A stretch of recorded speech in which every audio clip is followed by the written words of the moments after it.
What's up, everyone? Welcome to the FAA podcast. NFC West season preview, Big 12 preview as well today. Lots of news going down. It's training camp. We have games. We have preseason week 1 going down starting on Thursday night. So, get into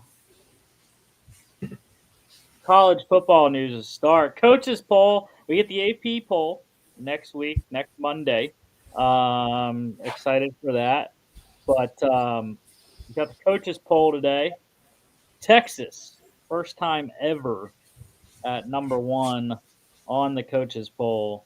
So congrats to the Longhorns there, getting that number 1. Not that it really matters too much, but Texas, Ohio State, Penn State, Georgia, Notre Dame, Clemson, Oregon, Alabama, LSU, Miami, Arizona State, Illinois, South Carolina, Michigan, Ole Miss, SMU, Florida, Tennessee, Indiana, Kansas State, Texas A&M, Iowa State, BYU, Texas Tech, Boise State is your coaches poll for the preseason.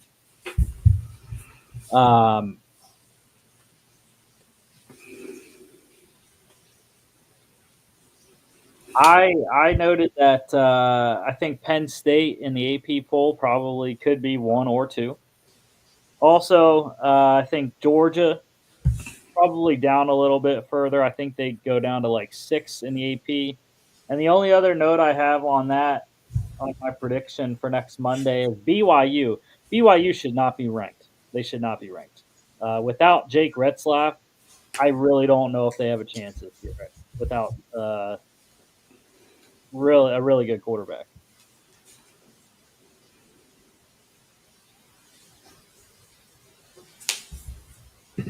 UFL news. A couple UFL to NFL signings. Bucks, they signed Brahma's wide receiver Jacob Harris. Titans signing Showboat's defensive lineman Josiah Bronson.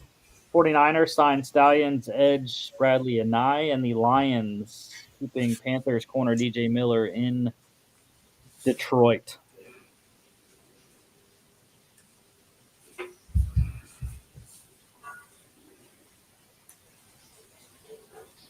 NFL news here. So we had the Hall of Fame festivities this weekend.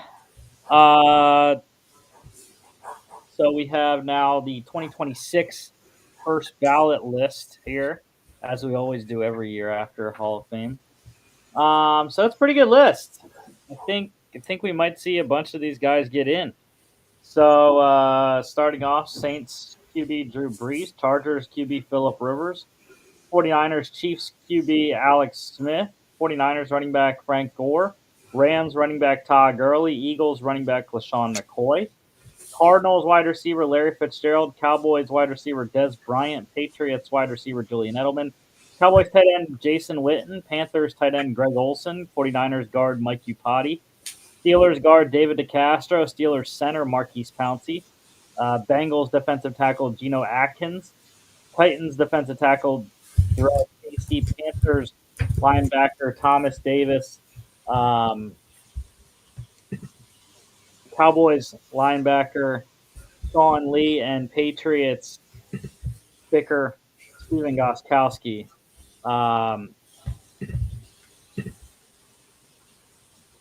So yeah, I mean, I think Drew Brees is a no-brainer.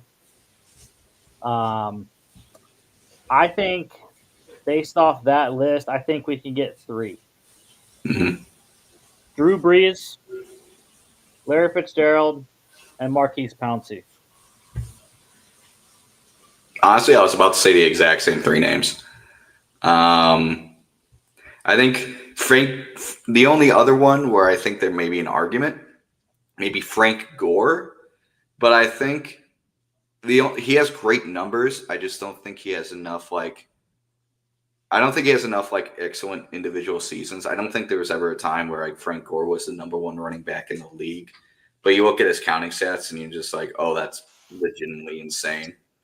Jason Witten as well, but I think you're right on those three being the most likely first ballot Hall of Famers. I think you put them in the exact order of likelihood.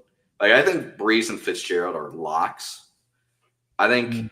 because of the fact he plays an unsexy position, Pouncey might have a little bit of difficulty, but I think he was one of the best centers in the NFL in the 21st century.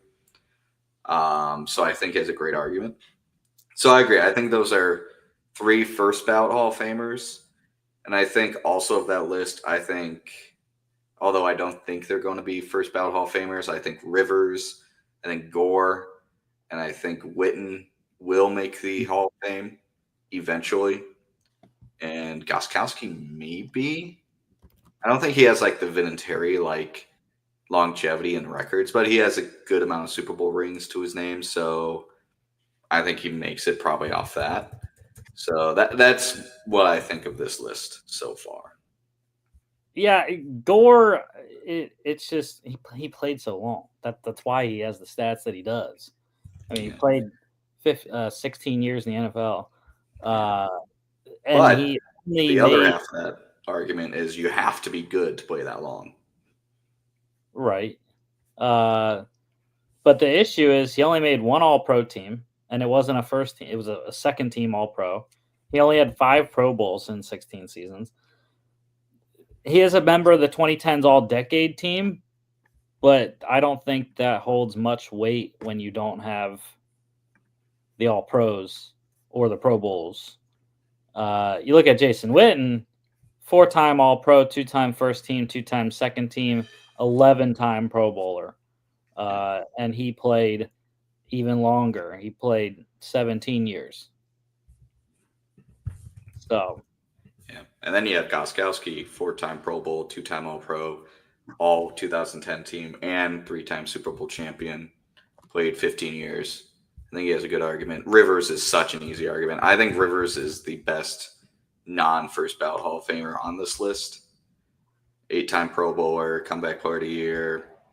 I mean, fantastic everywhere he went. He's one of those quarterbacks that like we don't talk enough about just because of the lack of playoff success. But I mean, he's he's led the league in so many stats, so many different individual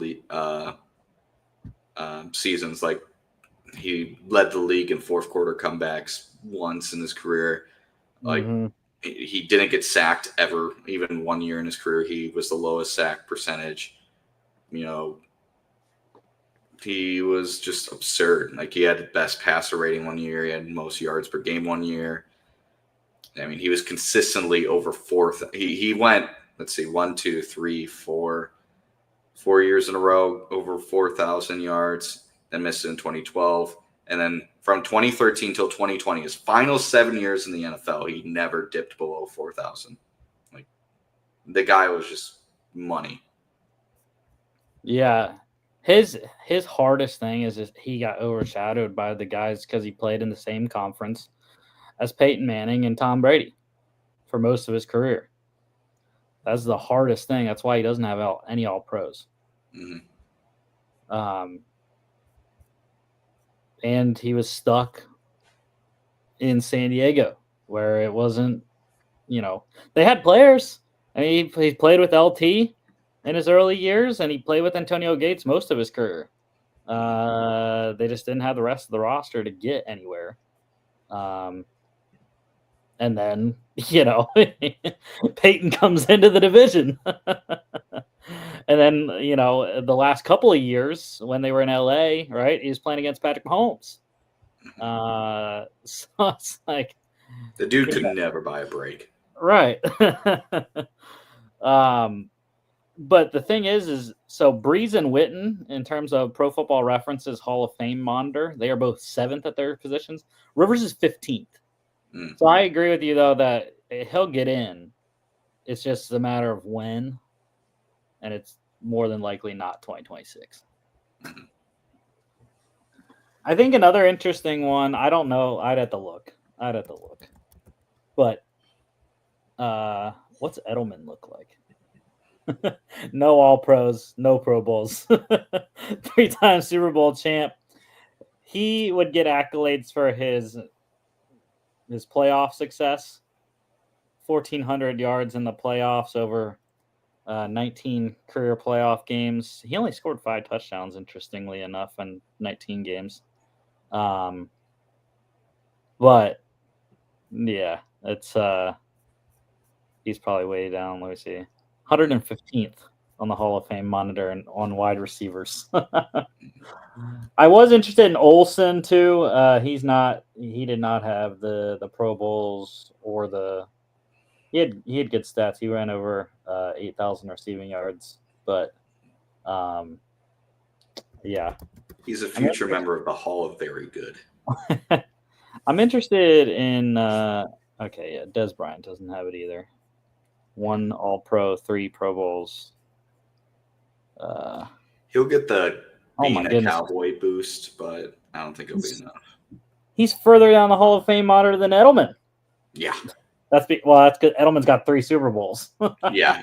Edelman has 3 Super Bowls and longevity. Like Des Bryant, like when he was like on top of the world, and like he was fantastic, but it didn't last long enough for him. And like Edelman, complete opposite. Like Edelman was consistent for like a decade and a half. Des Bryant, like I'm looking at stats now, like he didn't play for 2 full years because of injuries. Really, if you think about it, he really only had an 8-year career with Dallas. And from 2012 to 2014, absolute animal, over 1,000 yards those 3 seasons, but no over 1,000-yard receiving for any other season. He had multiple seasons where he played, 15 or less games, led the league in receiving touchdowns once, but again, he shined really bright for 3 years, but he just didn't like maintain it. And then you got Edelman, 11-year career, couple more years than he does, equal amount of 1,000-yard reception seasons with 3, and again 3 Super Bowls. That's something people think about, even though it's Super Bowls are team accomplishments. People see that. Mm-hmm. Yeah, you know who 2 interesting ones are? Geno Atkins. Geno Atkins should most definitely get in. You look at Geno Atkins, right? 11 years. He had 75.5 sacks as a defensive tackle. He's 15th among D tackles on the Hall of Fame monitor there, Pro Football Reference. He's a guy that definitely should get in eventually, within a couple years, I think. And then you don't want to know another one that surprised me? Shady McCoy. Over 11,000 rushing yards, 73 career rushing touchdowns. He has just under 3,900 receiving yards, 16 receiving touchdowns. And you look at it, 6-time Pro Bowler, 2-time All-Pro, 2-time Super Bowl champ with the Chiefs and the Bucks, where he didn't play much, right? But he has the rings. NFL All 2010s team. And how about this? 20th on the Hall of Fame monitor among running backs. So I think Shady McCoy is a guy that's going to get in eventually. Yeah. I think he'll have a little bit of an uphill battle because I think he's just surrounded by really good running backs in this time. Almost kind of like Phillip Rivers, where like he's just surrounded by so many really good running backs. Like, sure, from like 2009 to 2020, he was incredibly consistent, extremely good, but he's going up against running backs like Adrian Peterson, the early version of Christian McCaffrey, Derrick Henry, a little bit of Saquon, even Frank Gore as well. So it'll be a crowded field. I don't discount the idea of him making it. Especially that 2013 season, he was absolutely fantastic. And it's also like the running back position. It's one of those positions where that's becoming less important across the league, and Like people kind of overlook the position unless you're a guy like Saquon is right now, who you know blows people out of the water just by existing, and really changes the offense to go around you and wins because of that. So, yeah, Well, we'll see. there's only 2 running backs that are not in the Hall of Fame that are above him in terms of Hall of Fame score Mhm. on Pro Football Reference. Adrian Peterson, who's eligible one in 2027, And he um, should make it. and Frank Gore. Those are the only 2 above him. Mhm. You look at guys that are currently eligible. Roger Craig has not made it yet somehow. Marshawn Lynch has been a couple years now. Ricky Waters, I've been pounding the table to get him in. You look at Darren Sproles, Sean Alexander, um, Tiki Barber, probably not.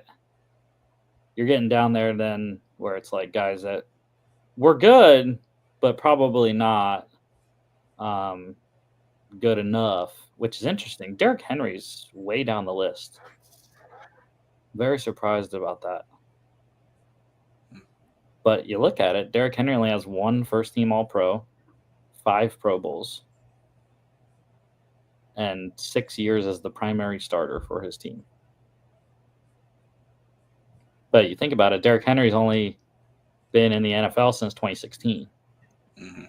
So he's going into season 9. So he's got to make it a little bit more. He's got the yards for sure, but he's got to get some accolades. And the Ravens got to start winning the playoffs. Mhm.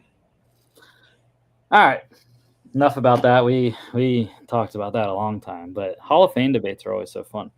It always is. Jags losing some depth to their O line. Dennis Daly retiring. The NFLPA, how about them? 15 days after firing, what's his face? Lloyd. Forget his name. Anyways, doesn't matter. He's irrelevant now.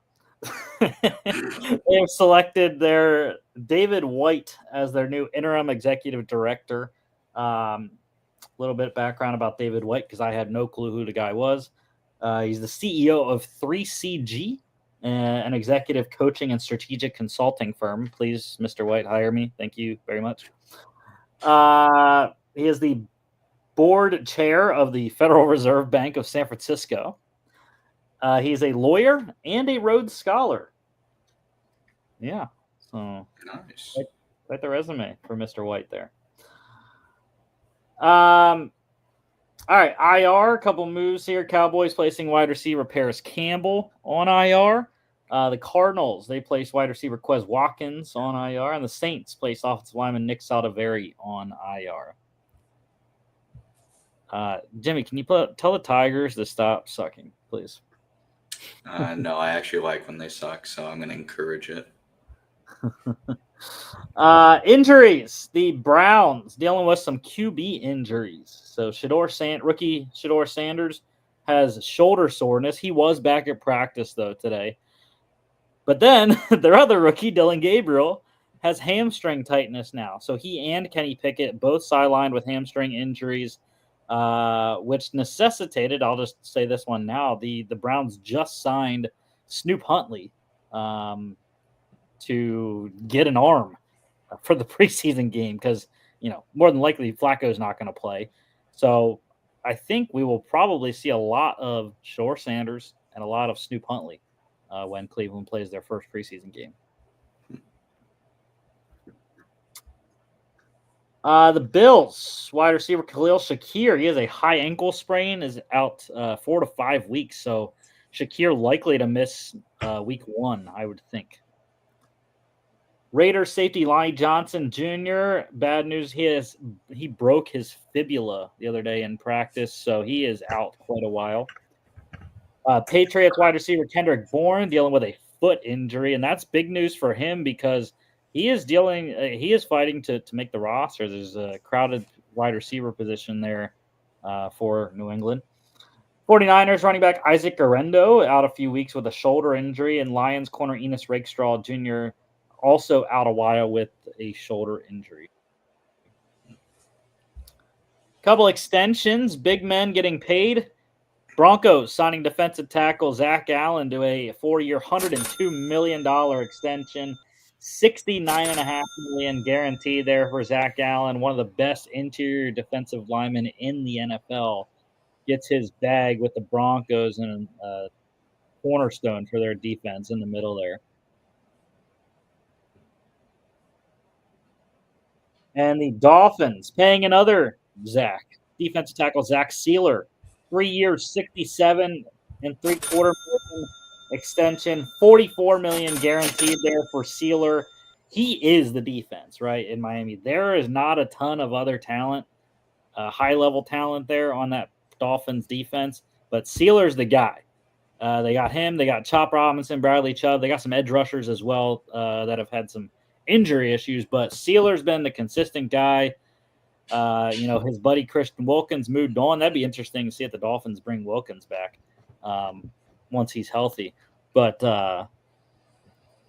Sealer's been the guy since Christian Wilkins left. And the Falcons today paying their right tackle cornerstone Caleb McGarry to a 2-year, $30 million extension, big-time discount for the Falcons. Great price for the team going forward. And McGarry likely signals his end to his career is going to be in Atlanta. One re-signing with the Nick Saldiveri IR move for New Orleans. They have re-signed offensive lineman Shane Lemieux. So some more depth there in the middle. Guy knows the offense, or I guess doesn't know the offense because new coach. But a guy that's familiar with the organization anyways. 49ers, they released kicker Greg Joseph. And a couple signings. The Ravens, they signed Jags running back Dearness Johnson. Jags, in turn, signed Broncos corner Levi Wallace and Bills defensive tackle Austin Johnson. The Dolphins, they signed Browns offensive lineman Jermaine Ifedi. 49ers signed Vikings corner Fabian Moreau. And the Vikings signed Titans tight end Nick Vanette. What is with the Vikings just collecting tight ends this year, Jimmy? They drafted Gavin Bartholomew. They signed a couple tight ends. The big thing is, the big thing is, I think they want to, create a lot of protection schemes with extra tight ends on the field. Like they like Hawk, and they really like Josh Oliver. I do as well. But that wide receiver 3 position, not wide receiver 3, tight end 3 position is something they really want figured out because they used it a lot last year. Like there was a lot of Nick Muse on the field last year, and Kevin O'Connell and Wade Phillips really drew up a lot of plays with 3 tight ends on the field.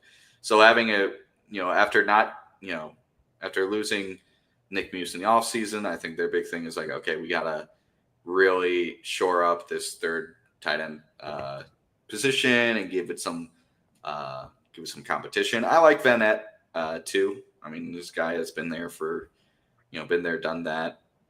Good veteran. Maybe Gavin Bartholomew could make an impact early, but I'm not holding my breath for a guy drafted that way. And then, the other guys, could find a spot. But when you have a position in wide receiver 3 that you don't really know, you just kind of throw whatever shit you have on the wall and hope someone sticks. Mm-hmm. Yeah. All right. Get to the NFC West here. Starting offense for the 49ers, 6-11 last year. Really worst season for Kyle Shanahan.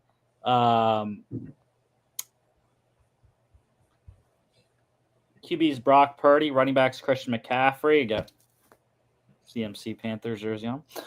Fullbacks Kyle Juszczyk, wide receivers Brandon Ayuk, Ricky Pearsall, Jawan Jennings, Jimmy's guy, Jawan Jennings.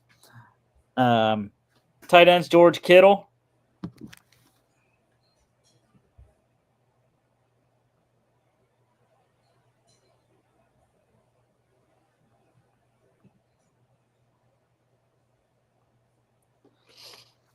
Left tackles Trent Williams, left guard Ben Barch, center Jake Brendel, right guard Dominic Puny, right tackle Colton McKivitz. Defense tackles Jordan Elliott and Kevin Givens, who's dealing with an injury. He's out for a little bit.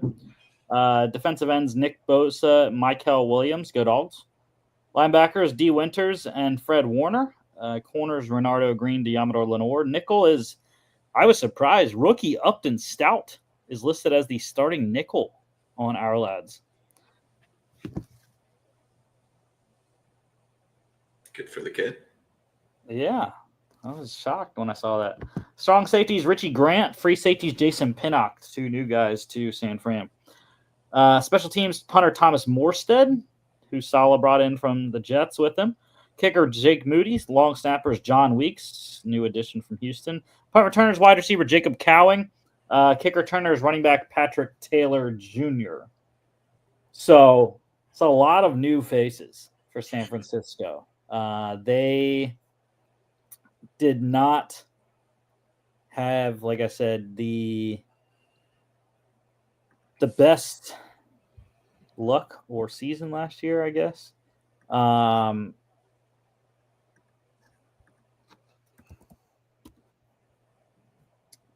But yeah, especially defensively, there's a lot of new guys. They did not pay. They were salary cap crunch and had to let go of a lot of guys that they didn't necessarily want to. But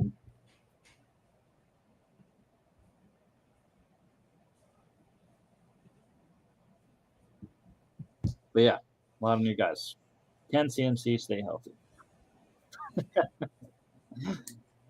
All right, let's get to the schedule here. All right, at the Seahawks, they're one of those schedules that start and end with the same person.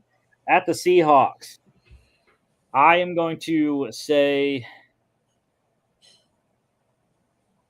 that is a win. Healthy CMC week 1. Darnold, first start with the Seahawks. I'm going to give Saleh. I think it'll be a defensive battle, but I'm going to give Saleh the edge there. They win at the Saints, win at home against the Cardinals. They win against the Jags. I have them going 4-0. I'm going to have them lose at the Rams Thursday Night Football, lose at the Bucks, home against the Falcons Sunday Night Football. They win. They win at the Texans. They win at the Giants. I'm going to have them split with the Rams. They're going to sweep the Cardinals. They win at home against the Panthers Monday Night Football. They win at the Browns, Week 14 bye. So that's a tough one for this veteran-laden team, the latest bye you can have. But they win. They come out. They win at home against the Titans, win at the Colts. I think they win at home against the Bears Sunday Night Football, and then they lose at home against the Seahawks, splitting with them and the Rams. So it is a very nice schedule. I mean, this is probably one of the best schedules in the NFL. I got the 49ers, man, rolling through this thing. 14-3, 4-2 in division. This team is stacked. I think the pieces will work. They're pretty young on defense in a lot of different spots. The young guys played pretty well last year. They need their draft picks to step up and play well this year. But I'm excited for a Ricky Pearsall breakout. That's why I traded for him in Dynasty. I'm excited. Hopefully, Brandon Ayuk can come back nicely. Jawan Jennings, we need to get that contract thing figured out. But, yeah, I think this 49ers team is ready to just explode after their very bad season last year. I think they can get it done here and roll through this, like I said, pretty easy schedule. I mean, it just is what it is. It's fourth place schedule from last year.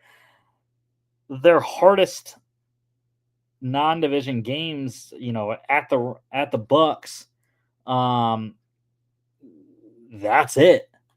Like, I don't see another hard non-divisional game. The Texans maybe, But I think the 49ers pass rush will control that in Houston. Same thing can kind of be said for the Bears game and the Cardinals games. I think the pass rush is what's going to make up for this team, and the Falcons potentially as well. But yeah, like I said, I think this 49ers squad just absolutely dominates this schedule here, and rolls into the playoffs easily.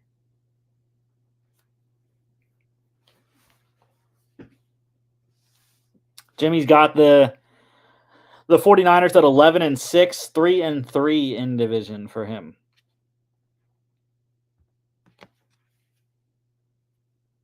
Let's move on to the Cardinals. Cards 8-9 last year, just missing out on the playoffs. Jonathan Gannon's first season, or second season, I can't remember. Anyways, starting offense is Kyler Murray at quarterback.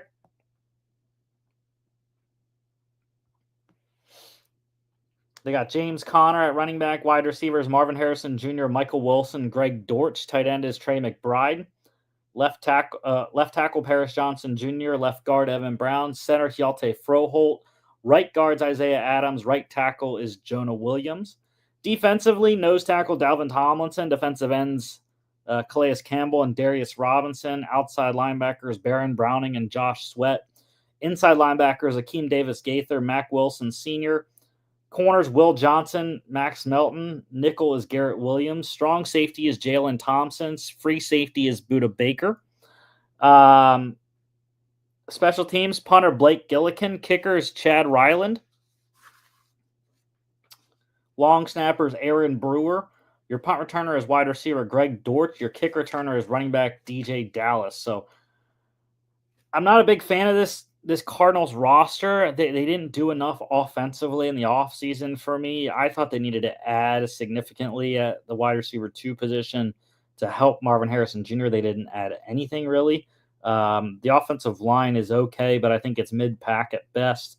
The defense added a ton this offseason, and I do like the additions. Josh Sweat, can he be a full-time player? We will see. Will Johnson, I know Jimmy has concerns about that knee. That's why he went in the second round versus the first round. I loved Will Johnson in the draft, though, so hoping he can stay healthy. And the Akeem Davis-Gaither at linebacker was a big-time addition for the Cards as well.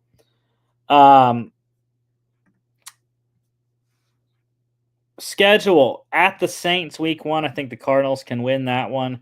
I'm going to shock everyone, and I'm going to say the Panthers come into Phoenix and beat them.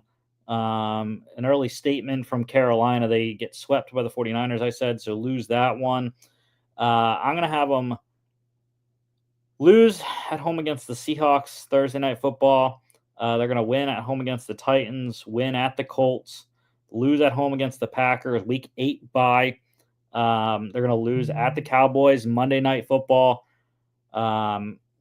I'm going to have them split with the Seahawks, though, so I'm going to have them win at the Seahawks week 10.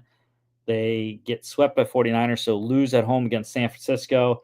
The Jags, I think they're a very comparable team to Jacksonville, so I am going to have them win, I think, at home against the Jags. They're going to lose at the Bucks. I think they get swept by the Rams as well, lose at home against the Rams. I'm going to have them lose at the Texans. They win at home against the Falcons. They lose at the Bengals on a Saturday. They lose at the Rams. Yeah, I got a 6-11 here for Arizona. I think they'll be better, but just 1-5 in division is rough there. We'll see what Jimmy has when he returns. But in the meantime, we're going to move on to our guy John Babington's Seahawks here. 10-7 last year for Seattle, pretty solid. Offense is new quarterback Sam Darnold, running backs Kenneth Walker III and Zach Charbonnet, fullback Robbie Oots. Rookie there, wide receivers Jackson Smith and Jigba, Marquez Valdez Scantling and Cooper Kupp. Tight ends A.J. Barner, Elijah Arroyo. Left tackle Charles Cross. Left guard rookie Gray Zabel. Center Olu Oluwatimi. Right guard Christian Haynes. Right tackle Abraham Lucas. Defense, defensive end Leonard Williams. Nose tackle Byron Murphy II. Defensive tackle Jaron Reed. Outside linebackers, Demarcus Lawrence, Uchenna Nwosu. Inside linebackers, Tyrese Knight, Ernest Jones IV. Corners are Josh Jobin, Reek Woolen. Nickel is Devon Witherspoon. Strong safeties, Julian Love. Free safety, Kobe Bryant. Your special teams, punter Michael Dixon. Kicker, Jason Myers. Long snapper is Chris Stoll. Punt returner is rookie wide receiver Torrey Horton. Kick returner is wide receiver Steven Sims. And Seattle, I like their defense a lot. The offense should be good. It's big question. Can Sam Darnold be the guy? Can Sam Darnold be the guy after his meltdown in Minnesota, which we're not going to make Jimmy relive? For the Seahawks, though, what do I have? I had them losing at home against the 49ers week 1. I think they lose in Pittsburgh week 2. They get reprieve. They win at home against the Saints. They win at the Cardinals Thursday Night Football week 4. I'm going to have them shock everyone and win at home against the Bucks. They win at the Jags. Monday Night Football at home against the Texans. I'm going to have them lose that one. I know I don't really believe in the Texans a lot this year, but it's a primetime game, and I just don't believe in Sam Darnold primetime. So week 8 bye, so not bad. They are 4-3. At the Commanders, I'm going to have them lose that one. Sunday Night Football. They lose at home against the Cardinals because I had them splitting with the Cardinals. At the Rams, I think they split all 3. So I'm going to have them lose that one. They win at the Titans. I think the Vikings get them at home with Brian Flores' defense. They win at the Falcons, win at home against the Colts. They split with the Rams home, win on Thursday Night Football. They win at the Panthers on a Saturday, and I'm splitting them with the 49ers as well. So they win in San Francisco to end it on a 5-game winning streak. Hot going into the playoffs for the Seahawks. I got them 10-7, same record as last year, 3-3 in division. Jimmy, I was nasty to the Cardinals, 6-11, 1-5 in division, and I don't know how much you heard my San Francisco. 14-3 for me. Really? Yes, sir. 4-2 in division. Their schedule, dude. It's the schedule.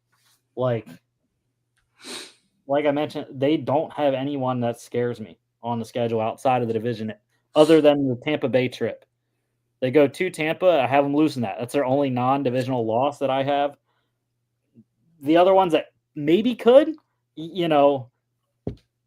the Falcons and the Texans and the Bears. The only ones that maybe, if the Panthers are, what the Panthers hope to be, that's another one potentially, but that's in Santa Clara as well. So is the Bears and the Falcons games. And all 3 of those games are prime time in Santa Clara.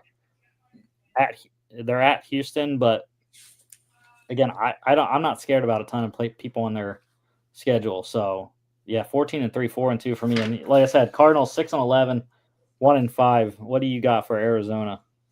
Let's see. Let me go through the schedule. I think they're going to do better than people give them credit for. I really like John Gannon. I think this defense is really coming along, and the offense has holes, but it's getting better. I think they start the season kind of going back and forth between 2 wins, 2 losses. So I have them going 2-0, Saints and Panthers, then losing the next 2 against 49ers and Seahawks, then winning the next 2 against Titans and Colts, and then losing the next 2 Packers and at Cowboys. So what does that make? 4-4? Yeah, 4-4 at that point in the season. Turnaround, I have them beating the Seahawks on the road, losing to the 49ers 5-5, losing to the Jags 5-6, losing the Bucks 5-7, beating the Rams 6-7, losing the Texans 6-8, beating the Falcons 7-8. I might have them beat the Bengals 8-8, but losing Rams 8-9. I think this team should be better, but I want to believe in this team. I like John Gannon. I like the defense. I want to believe in Kyler Murray. I want to believe that Marvin Harrison Jr. is going to break out. I really like Trey McBride. I want to believe this offensive line got better, but again, I want to believe. That's just it. It's not a lock. A lot of things to me have to go right for this team for it to be good. And 8-9 record's good. Well, more mediocre, below average, but it's not good enough. I also think this division's rough. I don't think even against the Seahawks, I don't really think this team has the guns to really keep up with a lot of this division.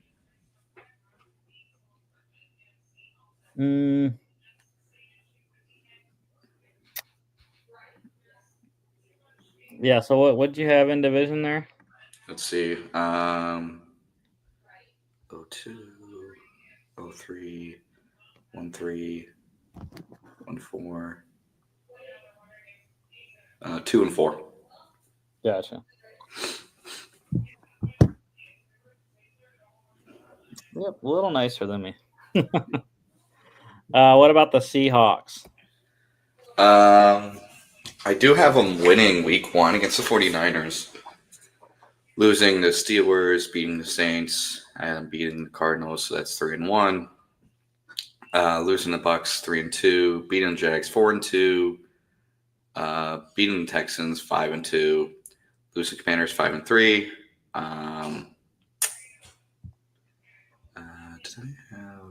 I have 5-3? Let's see. Did I have them beating the Cardinals? No, I had Cardinals. I had them beating the Cardinals 6-3, losing the Rams 6-4, beating the Titans 7-4, losing the Vikings 7-5, beating the Falcons 8-5, beating the Colts 9-5, losing the Rams.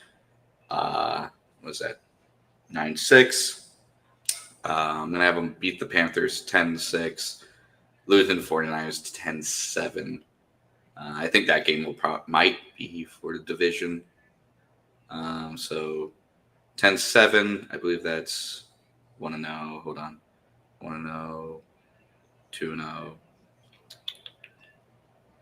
2-1, 2-2. 2-4 in division. Yeah. Gotcha. I'm gonna put some 2-4 in division. Yeah. I mean, that's right where I had them. 10-7, 3-3 in division for me. Mm-hmm. So yeah. What up, Max? What up, boys? Nothing much, man. How y'all doing? Almost done with the NFC West division here. Oh, the Seahawks, my former quarterback's former team. Yeah, I had Niners at 14-3. Sounds about right. Cards at 6-11. Seahawks at 10-7. Jimmy was 11-6 for San Fran, 8-9 for Arizona, and 10-7 for Seattle here. So roll on. Go ahead. The crazy part is you both could be right. You both could be completely wrong. That's how predictions work. The NFC West is such a crapshoot on any given year, especially with the 49ers and their injury histories. Mm-hmm. Yeah. It's such a crapshoot. Mm-hmm. Yeah. Well, luckily we don't have our guy John here to go off on his Seahawks rant. We'd be here for an extra hour. All right, let's go to the Rams here. Our guy Mark's team. Starting offense, QB Matthew Stafford, running back Kyron Williams, wide receivers Devontae Adams, Puka Nacua, Tutu Atwell, tight end Tyler Higbee, left tackle Lark Jackson, left guard Steve Avila, centers Coleman Shelton, right guard Kevin Dotson, right tackle Rob Havenstein. Defensive end Braden Fisk, nose tackles Puna Ford, D tackle is Kobe Turner. Outside linebackers Byron Young and Jared Verse. Inside linebackers Nate Landman and Omar Spates. Corners Darius Williams, Akello Witherspoon. Nickel is Quentin Lake. Strong safeties Cam Curl. Free safeties Cam Kitchens. Special teams punter Ethan Evans. Kicker Josh Carty. Long snappers Alex Ward. Punt returners wide receiver Britton Covey. Kick returners wide receiver Jordan Whittington. So 10-7 last year. Won the division for LA. What do we got this year? I have them winning week 1 at home against the Texans. They win at the Titans. They lose in Philly. They win at home against the Colts. I had them splitting with San Fran, and I had them losing that first game at home against the 49ers, Thursday Night Football. I think they lose in Baltimore. They win at the Jags in London. I know. It's taboo to go against Jacksonville in London. I don't know, but the Rams are the better team. Week 8 bye. They come home. They win against the Saints. They split the second one. They win at San Francisco. I had Seattle splitting everyone. So, and I had them losing that one in LA. So the Rams win that. The Bucks is a tough one. I'm gonna have them win Sunday Night Football because it's in LA. It's a long trip from Tampa, and I think those teams are pretty evenly matched. So I'm gonna go with the Bucks though. They win in Carolina. They win at the Cardinals. Who did I have the Cardinals splitting with? The Seahawks. That's right. I think they win against the Lions. It's defense for me. Lions defense. They lose in Seattle Thursday Night Football. They win at the Falcons Monday Night Football, and they sweep the Cardinals to win at the end. So that is 1, 2, 3. That is a 13-4 season for me for the LA Rams, and it is a 4-2 division record.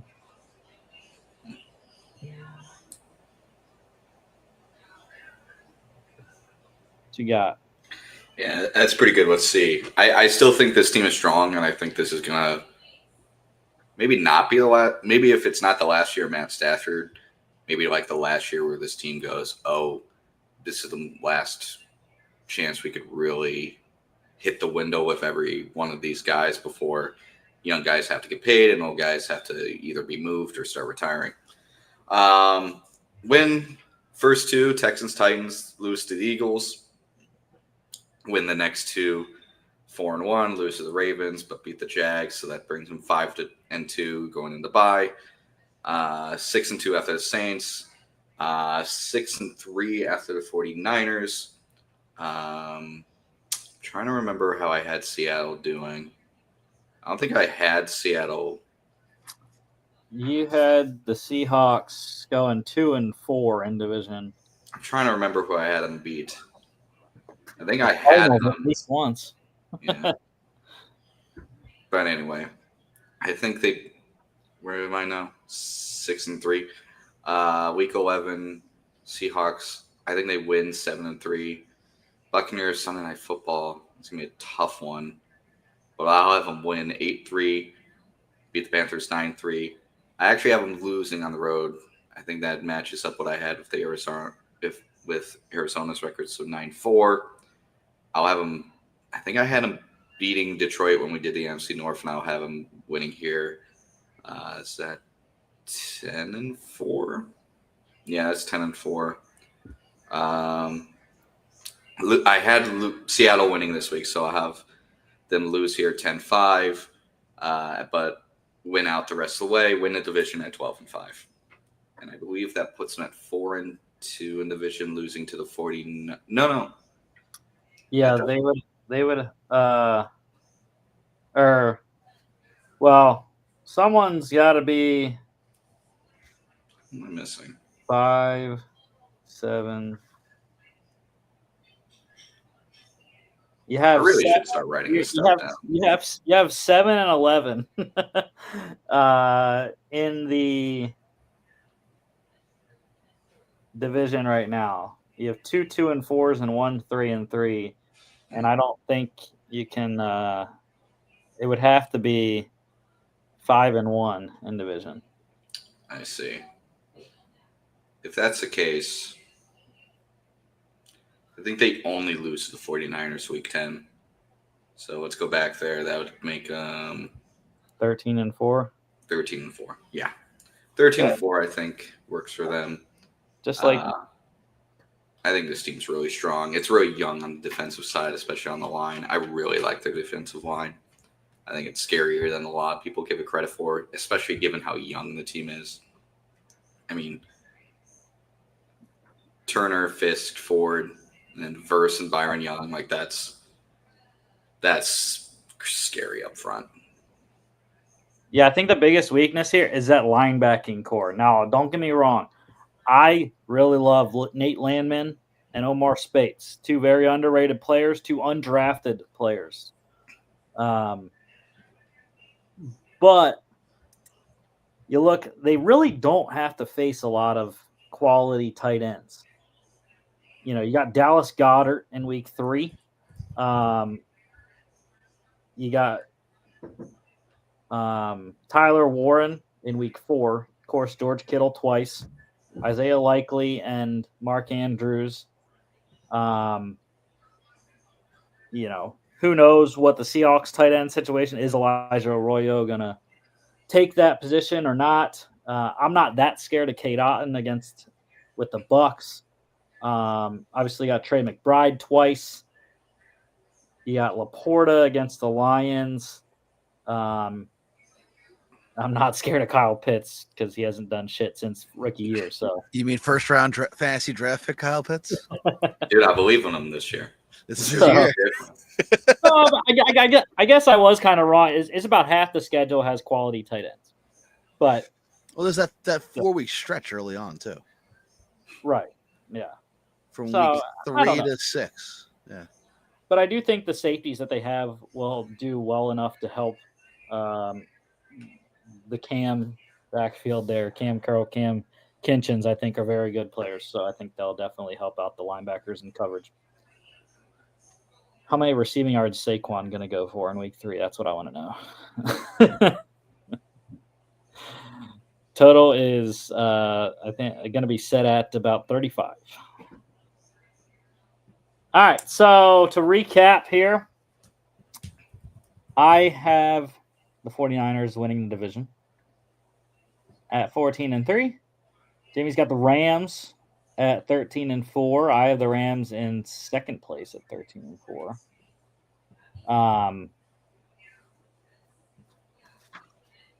Jimmy, you had the 49ers in second at 11-6.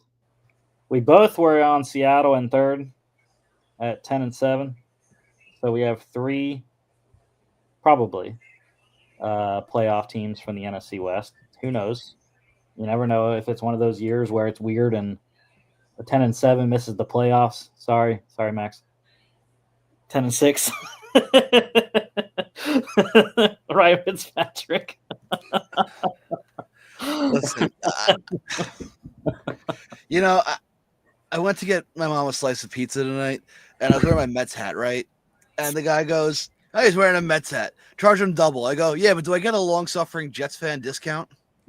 It balances it out. I'm used to 10-6. It's the last winning season we had.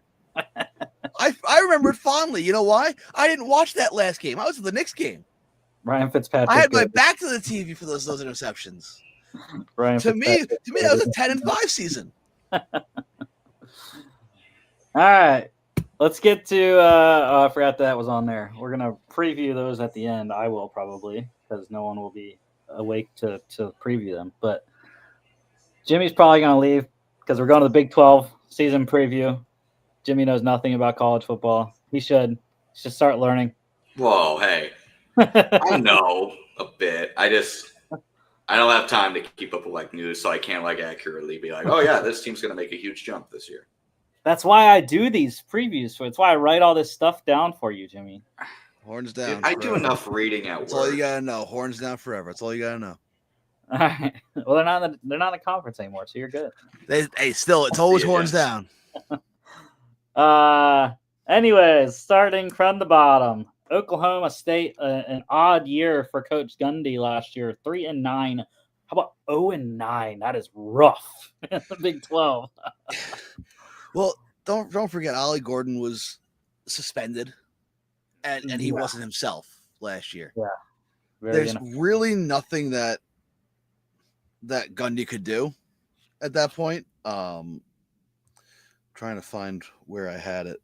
I actually kind of wrote a note here real quick.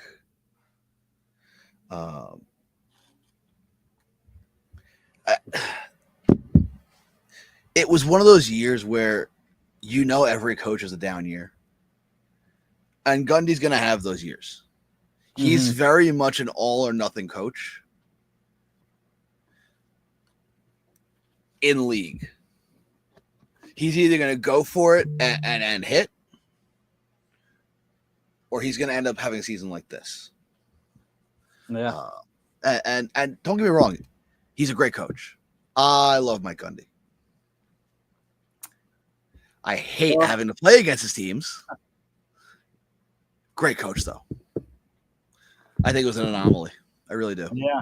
Oh, yeah, for sure. Let's go through the offseason here. They lost quarterback Alan Bowman, who is on the San Antonio Brahmas now in the UFL. Quarterback, they finally let him graduate? Yeah. Quarterback Maya Luaki Smith went to Ole Miss. Quarterback Garrett Rangel went to Virginia Tech. Running back Ollie Gordon, drafted by the Dolphins. Running back A.J. Green went to Arkansas. Wide receiver Dejon Stribling went to Ole Miss. Wide receiver Brennan Presley is on the Rams. Rashad Owens on the Bengals. Linebacker Kendall Daniels went to Oklahoma. Linebacker Jeff Roberson went to Minnesota. Linebacker Nick Martin, drafted by the 49ers. Corner Corey Black is on the Giants. Safety Trey Rucker is on the Commanders. Key returning for them, running back Trent Howland. Wide receiver Talon Shetron. Guard Austin Kowecki. Corner Cam Smith. Corner Cale Smith. I don't know if they're brothers. Safety Parker Robertson and kicker Logan Ward. Big time transfer class. Massive influx of players from Gundy's squad. But again, this is what you're talking about with Mike Gundy. Is he brings in, he's going for it all in the transfer portal. That's all. Right. Starting off with quarterback House Haney from TCU, running back Freddie Brock, Georgia State, wide receiver Terrell Davis, Central Oklahoma, wide receiver Shamar Rigby from Purdue, wideout Jalen Lloyd from Nebraska, Sam Jackson V from Auburn, tight end Oscar Hammond from North Texas, offensive tackles Markel Samuel from App State, Louis Canepa from New Mexico State, Tyler Brumfield from Snow College, guards Bob Schick from Virginia Tech, Lavaka Taukeaho from Weber State, center Kason Carpenter from Tulsa, interior defensive lineman Demarion Thomas from Vandy, Michael Diata from Virginia, Sitiveni Havili Kalfusi from UCLA. Dude, props to you for getting that one. I love the guys love making me do the names. The Samoan names, they get me all the time. And you know it's gonna be a sick pull 30 years from now too. Edge rushers, Kyron Duhan from UTEP, Malik Charles from West Georgia, Tajay McCoy from Colorado, linebackers Trip White from Ole Miss, Brian McCoy from Akron, Brandon Rawls from Saginaw Valley State, corners Jalen Davies from UCLA, J.K. Johnson from LSU, DeAndre Boykins from North Carolina, safeties Mordecai McDaniel from Charlotte, Zaquan Patterson from Miami, punter Chase Berry from UCLA, kicker Gabe Panikowski, Idaho State. Issue I have with all those guys, I knew barely any of them. There is a lot of starting production that they got out of the portal. That's why all those guys are listed. They're either starters, projected starters, or projected primary backups on our lads' depth charts right now. Yeah. I mean, however, I'm looking at the defense here, and only 3 returning players are projected to start. Everyone else is a transfer. And that's a problem when you're looking for continuity Mhm. in a program. You have three returning starters on defense, 6 on offense. You're making up a full 11. That's it. Half of your starters are transfers, and you got to hope that they pick it up quickly. Even on the offense, there's a grad transfer and 2 seniors. You know, these guys have spent years in different programs. If Mike Gundy wants a rebound season, it's gonna be made during training camp, like this time of year. Yeah, and I think I'm gonna be. Well, we'll get to the schedule here in a second, but I'm a big quarterback guy, and I can tell you absolutely 0 things about Zane Flores. I have never heard of that man in my life. Yeah, I've at least heard of House Haney because of his TCU play last year as a redshirt freshman, or I guess he was a true freshman last year. He redshirted. Yeah. Well, and they have a true freshman behind him. So This is a very young QB room, and one that I think, again, you start the returning guy because he knows the offense. Yeah, they need to run the ball. Yeah. Yeah. Run the damn ball. And I don't know who they're starting right. I don't. Rodney Fields Jr. is a redshirt freshman. Right. I know Trent Howland, and I know Freddie Brock. Freddie Brock is a beast at Georgia State. I'm surprised. I think as the year moves on, the 2 of them will start splitting carries in the backfield. It'll be running back by committee. Yeah. I mean, in reality, I'm not afraid of this Oklahoma State team right now. Nope. But they are young. So if you give it a year, who knows, 2026, even 2027, with a young QB room, if they keep these guys together, if Mike Gundy can figure it out. I mean, he's produced some very good college quarterbacks. I didn't say great, but very good. This is a team that who knows what could happen with them. And we saw an Arizona State team that was almost an afterthought move into the Big 12 and win a conference. The Big 12 is as wide open as any conference ever will be. And it's a year after year basis that it's this open. All right, let's get to the schedule here, and I didn't do slides for all the college conferences like I do. It's a lot, yeah. I do enough typing it out on the scripts here. I was about to say, well, at that point, it's just a copy paste, bro. Yeah, well, the formatting gets all yeah, columns and everything. Anyways, and plus it's like the multiple buys, and it's Yep. Week 1 though, home against UT Martin. It's on a Thursday. They win that one. Yeah. Then they go to Eugene. Oh my goodness! You want to talk about right out the gate for a young club? That's either going to be a rallying game with this team, where they're going to show up. It's a put up or shut up game for anyone who has any sort of hope in this Oklahoma State team. They're asking for 59-0. I'm just saying. I'll give them 6. I'll spot them for 6. Luckily, though, they get to get a nice ice bath for 2 weeks because they have a bye in week 3. But that Tulsa game in week 4 it's not a walk. It's not a cakewalk. I think they win it because it's at home and it's on a Friday night. I think that's why they win it, but I think it's going to be a dogfight. They lose at home against Baylor. Yep. They lose at Arizona. I'm going to have them lose at home against Houston. I was surprised when I did the Cincinnati roster at what they have, so I'm going to have them lose that one. Yeah. Texas Tech is loaded. Lose at Kansas. Week 11 bye. Lose against Kansas State. I'm losing out here. It's worse. It's worse than last year. It's worse than last.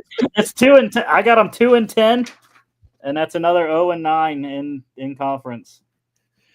I will say I think going to UCF could be a win for them. It could be a conference win, but it's the only game where I'm looking at it and I'm like, there's a shot. I could see Cincinnati and Houston at home are the two that I would look at too. Yeah, potentially. Not likely, but yeah, I can see it. Right. It's all the home games. Probably they have a chance, except for the Kansas and Iowa State one. Kansas State, Iowa State. Those are the two that I don't think they have any chance. Yeah, Iowa State's legit, man. When we get to them, I have thoughts. Did you have record here for OK State?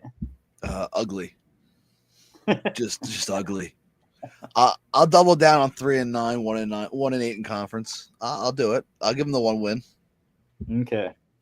But it's odd. It's odd because the first two, we're on an alphabetical order on conferences, and so ACC, AAC, and ACC both have 8 game conference schedules. So it's odd doing the 9 now.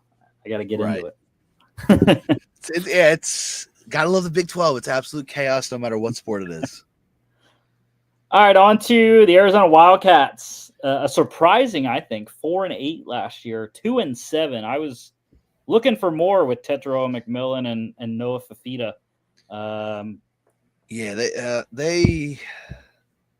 They were a team that everyone kind of had hopes for, but at the end of the day, they just couldn't put it together. McMillan was phenomenal, of course. Fafita was really, really good. But everything else around them was not, like, the defense was not great. They couldn't run the ball. Yeah, exactly. They couldn't run the ball. They brought in a transfer senior this year, so maybe that fixes things. But I don't know. One of the funny things is it was one of those Belichick Brady conversations, right? Jed Fish leaves and they go 4-8. Yeah, because they were a surprise team the year prior. Yeah. So it's a matter of which version of Arizona we're going to get. And selfishly, I'm hoping that we get the really bad one because my team's stock gets a little higher that way. We don't even play them this year. Yeah. Losses for Arizona. Quali Conley's on the Bengals. Ja'Cory Krosky Merritt making some noise with the Commanders. Yes. Wide receiver Tetro McMillan drafted by the Panthers. Linebacker Jacob Manu went to go with Jed Fish to Washington. Linebacker Justin Flo went to UNLV. Corner Takario Davis also went to Washington. Corner Emmanuel Carnley went to Virginia. Safety Owen Goss is gone. Safety Gunnar Maldonado went to Kansas State, and kicker Tyler Luke drafted by the Ravens. That's not the guy that does all those reels, right? That's not that kicker, right? I have no clue. I don't know. I see this Arizona kicker who just constantly posts like content. Don't know his guy's name, but the guy's got a boot. They do have some returning, especially on the offensive side. Quarterback Noah Fafita, running back Kedrick Reese-Cano, wide receivers Chris Hunter, Jeremiah Patterson, tight end Keon Burnett, off the tackle Michael Wooten, guard Chuba Maye, center Issei Mataltia, edge Trey Smith, linebacker Tay Brown, safeties Dalton Johnson, Jennison Smith, and Jack Luttrell. Another big transfer, big transfer class here in conference. They got quarterback Braden Locke from Wisconsin, running back Ismail Mahdi from Texas State, who I absolutely love. He's going to be a beast. And if they can get the run game going, he's going to be a guy to watch out for Big 12 Player of the Year. Yeah. Wide receivers Chris Hudson from Washington State, Luke Wysong from New Mexico, freshman is Isaiah Mizell, Trey Spivey III from Kansas State, Javin Watley from Chattanooga, offensive tackles Ty Buchanan from Texas Tech, Tristan Bounds from Michigan, guards Kaena DeCambra from Hawaii, Jordan Brown from Georgia Tech, interior defensive lineman Tia Ali Savea from Texas, Deshaun McKnight from UT Martin, edge rushers Malachi Bailey from Alcorn State, Chancellor Owens from Northwestern State, linebackers Riley Wilson from Montana, Max Harris from Texas State, corners Javian Cole from Texas, Michael Dansby from San Jose State, Aiden Garnes from West Virginia, Jay-Sean Frausto Ramos from Stanford, and kicker Ian Wagner from Illinois State. So opposite of Oklahoma State, Arizona got some some notable transfers, and I really love the wide receivers that Fafita got here. Chris Hudson, Washington State. Luke Oh, yeah. Wysong, very good at Wyoming, and I think he was at Wyoming. I can't remember, but he was very good at New Mexico. Jaden New Watley. Mexico, yeah. Watley was fantastic in his years at Chattanooga. Great FCS player. And I like Spivey too. He's a guy to keep an eye on. Yeah, I didn't know too much about him. I don't know a ton about the defensive additions though either. I think I've heard about Malachi Bailey, Alcorn State before though. Yeah, he's good. What I will say is what Arizona did a great job of was dipping into Texas. I mean, we know Texas takes their football seriously. We know that if you're playing ball in Texas at any level, you're legit. They don't mess around.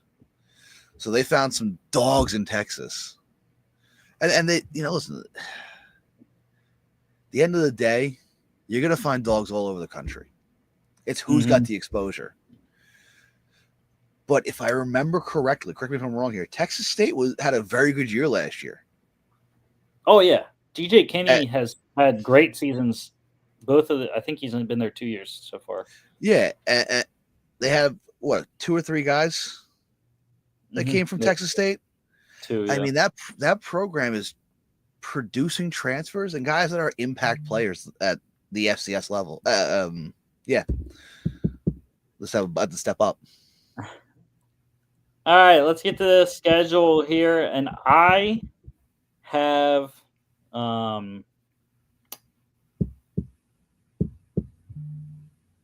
this team turning it around and getting to flipping their record 8-4 for me. And I'm trying to figure out what the third non-conference game is here. They have Hawaii week 1. They win. Yep. They win it against Weber State. They don't have a third non-con. That's interesting. Unless they're counting the Arizona State game as a non-conference, because that's a rivalry. Because Arizona State's Big 12. I know, but they could do like the Army Navy does, where they don't count that as a conference game. And it is during rivalry week. I don't know. Yeah, I don't know. I don't know what that's weird schedule. But sure, I'll just say they go. I'll have them have 2 conference losses, 7-2. I don't know. But anyways, I think the big losses are going to be to Iowa State and Arizona State on the road. I think those are 2 big losses for them. I think BYU is going to be a team that is going to be up and down this year. So depending on which BYU team you get in week 7, Arizona could lose that one. I don't know if I have a concrete record here, but I do agree they are going to turn around this season. I think they will be a bowl team. But I don't see them competing for a Big 12 title. Yeah, so I have them starting 2-0. They lose at home against Kansas State on a Friday, week 4 bye. Lose at Iowa State. They win at home against Oklahoma State. Win at home against BYU. They win at Houston, week 9 bye. They win at Colorado. Win at home against Kansas. Lose at Cincinnati. That's an interesting one. Probably eye popper, but yeah. They win at home against Baylor. Weather could be a factor there in Cincinnati too. Yeah, and then they lose at Arizona State on Black Friday, 8-4, 7-2 in conference for me. That's fair. I could see that happening. I just don't know if they have enough to compete with Iowa State and Arizona State. Mm-hmm. It's tough. It's a very tough conference, but it's also wide open at the same time. We don't. Again, this conference is so inconsistent, which makes it so fun to watch. Mm-hmm. Yeah. That a team like Arizona could run away and have a 2-loss or a 1-loss season in conference and turn some heads and cause some chaos. Let's go to the UCF Knights here. 4-8, 2-7 in conference last year. Losses, big time, a lot of them. QBs, Yep. KJ Jefferson is gone. Dylan Risk went to Stanford. Running back RJ Harvey, drafted by the Broncos. Running back Penny Boone is gone. Wide receiver Kobe Hudson is on the Panthers. Randy Pittman Jr. went to FSU. Jacoby Jones is on the Commanders. Trent Whitmore is gone. Interior defensive lineman Lee Hunter went to Texas Tech. Linebacker Ethan Barr is gone. Linebacker Ziri Alexander went to Washington. Linebacker Deshaun Pace is gone. Corner BJ Adams is on the Dolphins. Safety Quadric Bullard, kicker Grant Reddick are both gone. Kicker Colton Boomer went to Boise State. They do have a little bit returning, not a ton, but QB Ja'Cory Brown, running back Miles Montgomery, off the tackle Paul Rubelt, guard Jabari Brooks, edge rushers. Good, let's see it. Nigel Kelly, Malachi Lawrence, corners Braden Marshall and Antion Jackson. Okay, not bad job with that. So Scott Frost, the prodigal son, returns to UCF. Mm-hmm. Was last a head coach with Nebraska in 22. But big time, of course, new head coach, transfers happen. So yeah.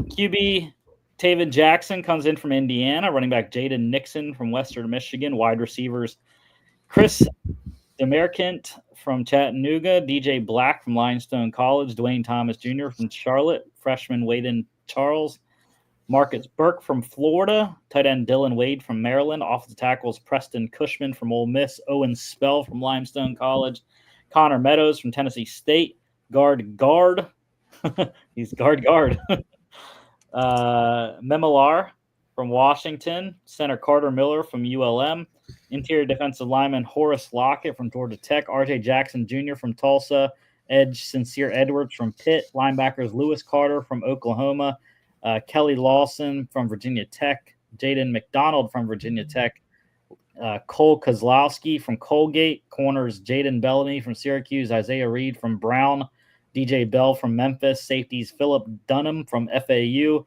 Jaden Williams from FAU, Jaden Gold from Syracuse, punter Anthony Veneri from Ohio State, and kicker Noah Ruelas from James Madison. Yeah, I like this class. They got a lot of big-time talent that may not have been able to see the field at some of the bigger programs, such as like Florida, Ole Miss, Georgia Tech, stuff like OU even. You know, there was a lot of big-time talent transferring, staying in you know, the Power Five. But I like Scott Frost bringing in what he did. A mix of JUCO guys, or not necessarily JUCO guys, Limestone JUCO, or were they? Yeah. So a couple of JUCO guys who are, and Limestone had a phenomenal year last year before they, and obviously the school shut down. I think they were coached by Jericho Cotchery, former Jet wide receiver. Yeah. But there's a lot of talent incoming and a lot of new faces on the defensive side of the ball. One returning special teams member. That's a kick returner. A lot of turnover for UCF. A lot of talent, though. And with the pressure being off Scott Frost now, he's not at Nebraska, not at his alma mater. I think he'll be able to be a little more free in his methods. Mm-hmm. And he might be able to get the most out of a lot of these guys. Yeah, I am kind of like Oklahoma State concerned quarterback wise. Ja'Cory Brown, Taven Jackson. I'm not high on either. No. But one thing I will say about both guys is that they have gotten high-level coaching from high-level programs. Ja'Cory Brown at Miami before he came to UCF last year, and Taven Jackson getting coached up by Kurt Cignetti last year at Indiana was a big-time development, I think, for him. Yeah. Yeah, it's and you said it there. You're not high on these guys, but the background and the coaching that they've come from will be a huge factor in how well they play. All right, schedule here. Home against Jacksonville State Thursday night. That is a difficult game to start out. Jacksonville State is fantastic. I'm gonna have them win because at home, it's at the Bounce House on a Thursday night. And the first game was the Scott Frost era, so that'll place will be loud. They win against North Carolina A&T. Again, not hard, not easy. NC A&T's perennially one of the best HBCU schools in the country. Week 3 bye. I am going to have them lose against North Carolina. North Carolina's an interesting one. Yeah. North Carolina, I think I had them going 6-6. They also have an interesting quarterback situation that I'm not sure what's happening there, but I don't think Bill does either. But and I don't know why I didn't write down home or away. I don't remember which one that is. I think it's at North Carolina though. Right. I can't remember. At Kansas State, they lose. Home game against Kansas. If it is a night game, I think they win. I'm going to have them lose, though. I'm going to go with Jalen Daniels. He's so good. I did have Arizona losing at Cincinnati. I don't know. This is a gut feeling. I think UCF wins at Cincinnati. Yeah. The West Virginia one's a toss-up, Max. I get it. I do get it. What are you thinking? It could go either way. I'm going to stick with West Virginia, I'll get to the Mountaineers. We'll get to the Mountaineers in a little bit, but I'm going to go with West Virginia on that one. That's where I'm leaning to. I think that's going to be a great game, though. Week 9 bye, so it's rough. They're going in 3-4, 3-4. I think they lose at Baylor. Close one again, but I think they can win against Houston. It's a Friday night game at UCF. They lose at Texas Tech. They win against Oklahoma State. They win at BYU. That one scares me because it's probably going to be a night game in Provo to end the season. But they do what they need to do, and they get to a bowl in Scott Frost's return, 6-6, and it is a 2-1 non-conference schedule. So that means it's a 4-5 conference record. Yeah, I think we're looking at anywhere between 5 and 7 wins with this program. I think Scott Frost bringing in a ton of talent he did is going to revitalize this program. There's a lot of games where it can go either way. I think the development throughout the year of either Ja'Cory Brown or Taven Jackson, whoever emerges as that QB1, I think that's going to be key to, especially down the stretch after the Week 9 bye. I mean, at Baylor, home versus Houston, at Texas Tech, that's a 3-game stretch where they can go 3-0, they can go 0-3, they can go 1. Anything can happen in that 3-game stretch, and I think that 3-game stretch is really going to determine whether we're a 5-win team or a 7-win team. I think the QB play in those 3 games is going to determine how they end their season, like what bowl they're in, if they're in a bowl, or if Scott Frost has got to figure out something else with his QB, because Brown's a redshirt, he's a senior. They have a senior as a third stringer. Jackson's a junior, and then they have a redshirt freshman. That's the QB room. It's an older QB room. So I think that 3-game stretch is going to determine not just bowl season, but next year's quarterback situation as well. Yeah, for sure. Let's go to Utah. The Utah Utes here. This interesting program this season here. One of the biggest disappointments in the Big 12 last year. I mean, it's Cam Rising injury. That's it. That's been it for 3 years. and you know what it is? I feel so bad for the guy because he's such a good quarterback. And I was looking forward to watching him play. Yeah. But that injury early on was just brutal. 5-7 last year, 2-7 in conference for Kyle Whittingham's squad. losses. Quarterback Cam Rising is gone. Quarterback Luke Batari went to coaching. QB Brandon Rose transferred to UMass. Running back Micah Bernard is on the Titans. Mike Mitchell is gone. Jalen Glover went to UNLV. Wide receivers Dorian Singer is on the Jags. Money Parks is gone. Dejon Stanley went to New Mexico State. Tight end Brant Keithy is on the Cowboys. Carson Ryan went to BYU. Edge rusher Van Fillinger is gone. Linebacker Crenny Reed went to the Broncos. Corner Zamaya Vaughn is on the Vikings. Defensive back Cam Calhoun went to Alabama. Punter Jack Bowmeister went to Texas. And kicker Cole Becker is gone as well. So ton of production loss, especially offensively. Yeah. Three QBs, 3 running backs, 3 wide receivers, 2 tight ends. And a partridge in a pear tree, Rusty. I mean, it's a lot of turnover at the skill positions. But one thing I see here is that entire offensive line is still intact from last year. Mm-hmm. Yeah. And yeah, they allowed pressure at times last year. They were overmatched. But you're looking at another year of growth. You're looking at 3 seniors, a junior, and a sophomore. Mm-hmm. That's a veteran group that can help whatever QB is going to be under center. Because there is a lot going on at the QB room right now. I'm looking at ourlads.com and their depth chart, and oh boy, it is colorful. Let's put it that way. Yeah.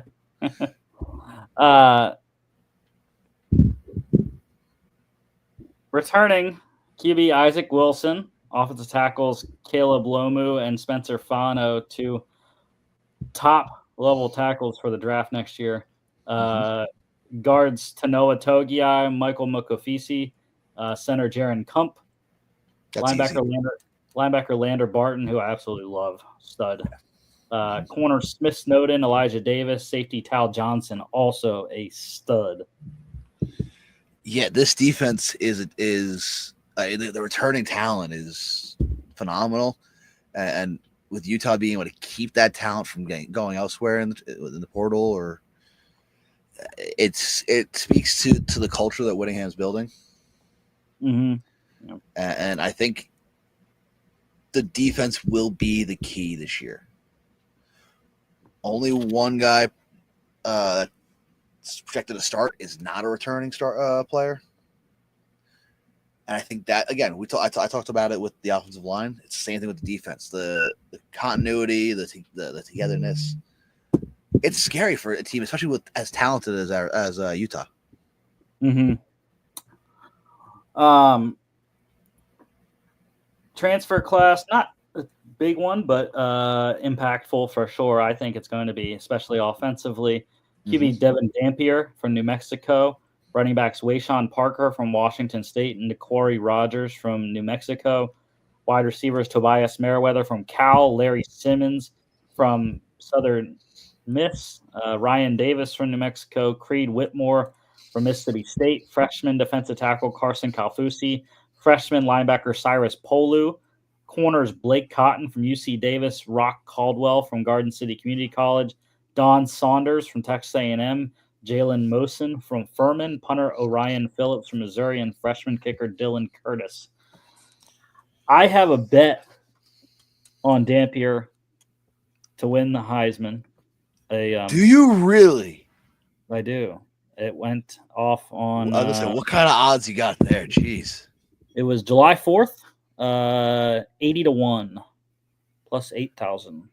Big game hunting right there, huh? Yeah, we'll see. See how it works out. That's the most American thing you can do. Bet on football. But I think Utah. I think Utah's pretty solid. And the thing is they don't have a necessarily difficult schedule when you look. No, they don't.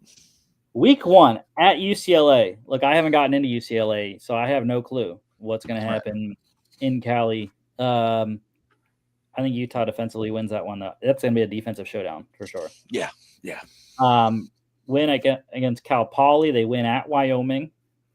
I'm hoping that's not a night game. I don't want it to be a night game. That's gonna be one of those 11 p.m. start times. Oh gosh, night game. Why am I blanking on where Wyoming is at? Up north. Laramie. Up north, bro. Laramie. Yep. That's where they're at. Laramie, Wyoming. Night game's scary there. The Texas Tech one, I think, is a toss-up. Mm-hmm. I am going to give them a loss. It's going to be interesting. I think they can win at West Virginia. I think so, too. I agree. Week 6 bye. Home against Arizona State. Also, I think a toss-up, but I am going to win that one. They win at BYU, win at home against Colorado, win at home against Cincinnati. Week 11 bye, they win at Baylor. I'm going to have them lose at home against Kansas State. They win at Kansas on Black Friday. That is a 10-2 season for Kyle Whittingham. If he gets production like we know he's able to out of his guys, this is a team we're talking about as potentially number 15, 16 in the country, if not better. The schedule definitely works to their advantage. The amount of talent they have returning defensively helps. I think week 7 against Arizona State is going to really kind of almost could determine a Big 12 title game. Mm-hmm. It's got implications right there in the middle of the season. Avoiding Iowa State's huge for them. The BYU game, again, could go either way depending on how BYU's playing. This is a very good schedule for Utah and a good bounce-back schedule as well from after such a disappointing season last year. I think this is at least 8 wins. I think that what they'll do is they'll play down to a couple teams. Maybe Colorado they'll play down to. It'll be more a slog in that sense. Maybe Baylor as well. They'll play down to Baylor a little bit. But at least 8 wins. I can see 10 as well.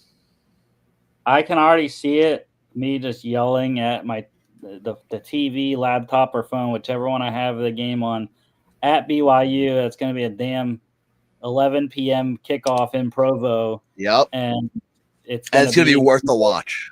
It's going to be the weirdest freaking thing you've ever seen. Yep. And I wouldn't be shocked if freaking BYU wins it with their 4th-string quarterback. There's going to be a lot of soaking going on at one of those schools. Let's go to Houston Cougars. Yeah. Houston, 4-8, 3-6 in conference last year. Losses, not a ton. QB Donovan Smith is gone. QB Uli Ale went to Troy. Wide receiver Joseph Manjack IV went to TCU. Tight end Malik Carr is gone. Edge Keith Cooper Jr. is with the Lions. Linebacker Michael Baton is gone, as is linebacker Jamal Morris. Defensive back Hershey McLaurin went to Purdue. Defensive back Jeremiah Wilson went to Florida State. Safety A.J. Halsey went to LSU. And kicker Jack Martin is gone as well. Returning, I was kind of shocked. They have quite a bit. Quarterback Zion Chris. Running backs Rayshawn Sanford II and Stacy Sneed. Wide receivers Stephon Johnson and Mekhi Muse. Offensive tackle David Ndukwe. Center Demetrius Hunter. Interior defensive lineman Carlos Allen Jr. Linebackers Brandon Mack II and Latravion McCutcheon. Safety Kentrell Webb. Punter Liam Dougherty. Big-time transfer class here for Coach Fritz in year 2. Quarterback Connor Wegman from Texas A&M. Running back Dean Connors from Rice. Wide receiver Amari Thomas from UAB. A wide receiver Harvey Broussard III from Louisiana. Tight ends Tanner Koziol from Wisconsin. Luke McGarry from Tulsa. Offensive tackles Dalton Merriman from Texas Tech. Alvin Ebosele from Baylor. Guards Jason Brooks Jr. from Oklahoma State. Matthew Wyckoff from Cal. Center Mackenzie Agnello from New Mexico. Interior defensive lineman Eddie Walls III from FIU. Khalil Laufau from Washington State. Linebacker Jesus Machado from Tulane. Corners Rook Brown from Wyoming. Will James from Southern Miss. Mark Stampley II from Georgia Southern. Safeties Blake Thompson from Louisiana Tech. Jordan Allen from LSU. KJ Douglas from Samford. Kicker Ethan Sanchez from Old Dominion. I mean, they got impactful players across the board here. Connor Wegman, big-time upgrade at the quarterback position. Dean Connors, I am telling you, Dean Connors is going to be a freaking stud. He was a stud at Rice. I highlighted him at Rice last year. Absolute beast. Excited to see him up it in play. Tanner Koziol, underutilized at Wisconsin last year, hoping they get him going at Houston.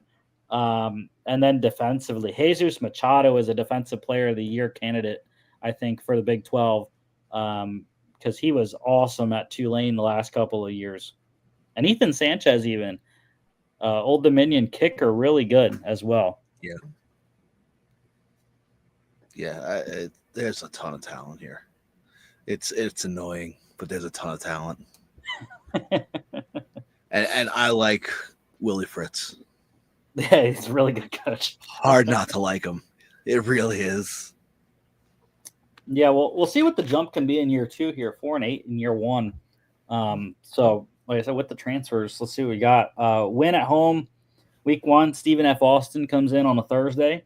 They win at Rice. Oh my god, how many yards Dean Connor is going to go for in his return to the Owls there? 200.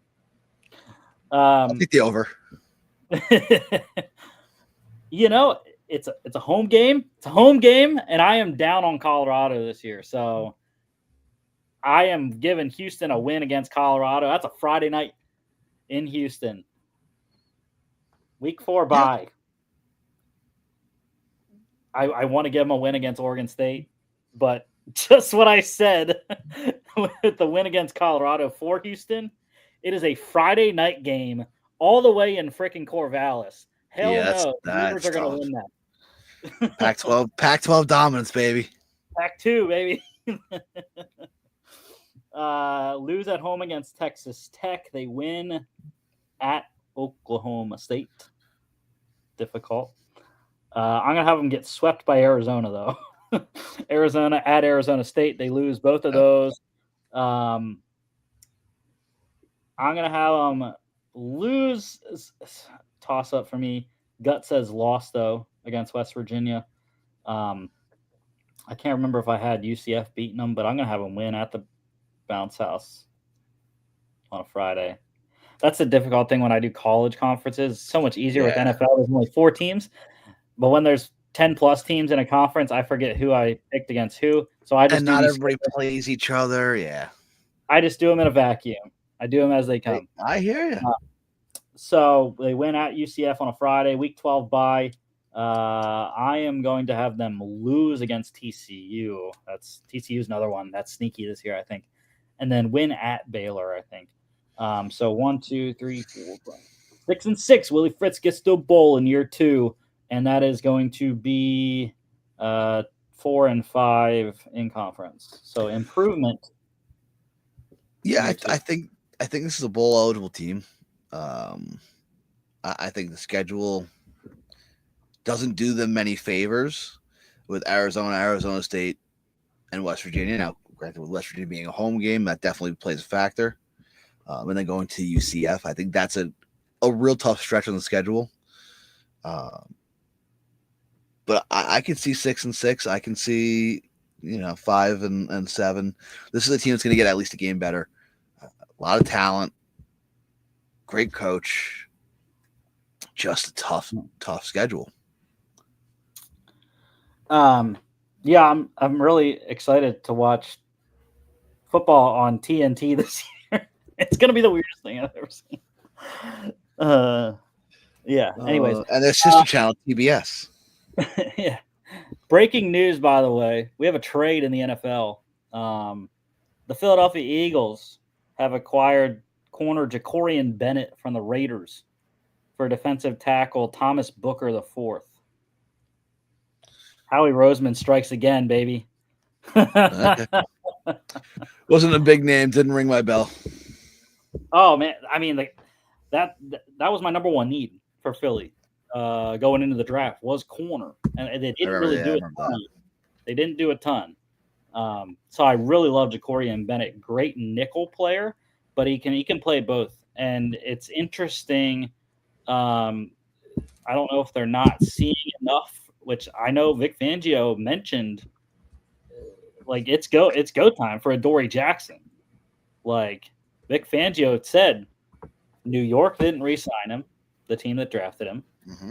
Tennessee didn't re-sign him either. So Eagles took a chance on him, and it's make do or or die break. at this point, yeah. Right.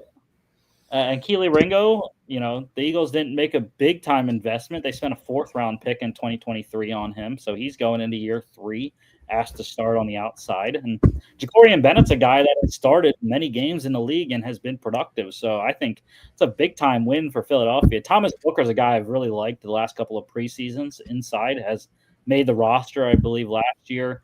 Got cut 2 years ago. But you just said it perfectly. It's a guy you liked the last couple of preseasons. Yeah, I mean the Eagles are just loaded on the inside. That's the fact of the matter. All right, back to the Big 12 though. Cincinnati, my first sleeper in the Big 12 this year. I was about to say you've been talking up Cincy and yeah, man. Yeah, Luke Fickell. Yeah, or not Luke Fickell anymore. Right, he's in Wisconsin. Why am I blanking on who Cincinnati's head coach is? I don't know. But anyways, 5-7 last year, just 3-6 in conference. Scott Satterfield, that's right. Losses. They did lose quite a bit. Corey Kiner, running back, is on the 49ers. Wide receiver Xavier Henderson is gone. Wide receiver Tony Johnson went to Miami. Jamoy Mays is on the Bengals. Sterling Burkhalter went to Wake Forest. Tyron Smith went to Texas State. Edge rusher Eric Phillips is gone. Linebacker Jared Bartlett is on the Packers. Corner Derek Canteen is on the 49ers. Defensive back Jordan Young went to Arkansas. Safety Josh Minkins is on the Patriots. Kicker Nathan Hawks is gone, and kicker Carter Brown went to Utah State. Returning, though, so I like. Quarterback Brendan Sorsby, year 2 as a starter. Running back Evan Pryor. Tight end Joe Royer. Offensive tackle DeAndre Buford. Center Gavin Gerhardt. Linebackers Jake Golday and Jonathan Thompson. Safeties Antoine Peak Jr. and Logan Wilson. Punter Max Fletcher. But the reason why I believe in Cincinnati is this transfer class, and it was a very good one, I think. Running back Tawee Walker from Wisconsin, former Oklahoma. He wasn't really good last year with Wisco, but was very good at Oklahoma. Wide receivers Jeff Caldwell from Linwood. Caleb Goody from Colorado State. Cyrus Allen, who I like at Texas A&M. Track guy, straight out, can fly. Noah Jennings from Charleston Southern. Isaiah Johnson from Western Carolina. Tight end Patrick Gerd from Ohio State. I like that one. Like that addition there, him and Royer. Really love Joe Cotton, off the tackle, South Dakota. Monstrous player. I think he's 6'7" or something like that. He's wild. But yeah. I really love that guy. Offensive tackle Nolan Latulipe from Albany. Guard Taron Tayo from Ball State. Interior defensive lineman C.J. McCray from Virginia Tech. Jalen White McLean from Old Dominion. Corners Christian Harrison from Tennessee and Matthew McDoom from Coastal Carolina. Safety Xavier Williams from Mid-Tennessee and Tayden Barnes from New Mexico State. Kicker Steven Rusnak from Charlotte I really like as well. Dude, what's crazy is I forgot just how many teams are in the Big 12. Yep. I forgot that. And Cincinnati used to be a Big East team. They used to be the Big East and the American Conference. And they weren't that great in either conference. I mean, obviously they had the 1 year with Sauce Gardner and Ritter and all that. Mm-hmm. But they weren't a team that stands out. In the Big 16 or Big 18, however many teams are in this conference at this point, they're again a middle of the pack team. At the end of the day, within the next year or two, they're going to be a problem. Mm-hmm. Yeah. Like between the the Kelsey brothers being so outspoken about Cincinnati, Sauce Gardner's influence there. Like, this is a team that truly, like, in a program as a whole, it's ready to erupt. It's just a matter of when is it going to happen. Yeah. So I have them interesting on the schedule here. Not as good as I have probably been hinting at, but a flip just like Arizona of their record. 7-5 for me, 5-4 in conference. They start off with a tough one. I think it's a toss-up game. It's at home, Nebraska, Thursday night. I like the Huskers, though, in that one. I think Nebraska is a tougher team. Dylan Raiola in year 2. Again, I haven't done anything with the Big Ten yet, so I have no clue specifically, but just Penn a State. feeling I have about Nebraska. But, yeah, I have them losing that one. They win at home against Bowling Green, win at home against Northwestern State, week 4 bye, lose 2 in a row at Kansas, at home against Iowa State. They win against UCF. They win at Oklahoma State, win at home against Baylor, lose at Utah, week 11 bye. They win at home against Arizona. That's an interesting one. Win at home against BYU, and then I have them losing at TCU to end the year. Yeah, I mean, that all sounds about accurate. I could see a 7-5 team this year. 100%. Yeah, the big thing is just the that's like I said, it's such a middle of the pack program. I don't know what it's gonna do, like what it needs to take it to the next level, but I'm just not sure it's there this year. Right. Yeah. I really don't. So I can go 7-5. I see since you go into a bowl game for sure. I mean, I see a lot. I see we got 16 teams in the Big 12, right? Yeah. I see a good 8 to 10 bowl teams in this conference. Yeah. It's a strong conference, but because they beat up on each other so much, it's not going to get the credit it deserves. It's not top heavy by any means, but this conference is deep. Yeah, let's move on to the Jayhawks. Kansas 5-7, 4-5 last year. Lost quite a bit. Running back Devin Neal went to the Saints. Wide receiver Luke Grimm is on the Chargers. Wide receiver Quentin Skinner is on the Jets. Wide receiver Lawrence Arnold is gone. Tight end Jared Casey is gone. Edge rusher Jeremy Robinson is on the Bears.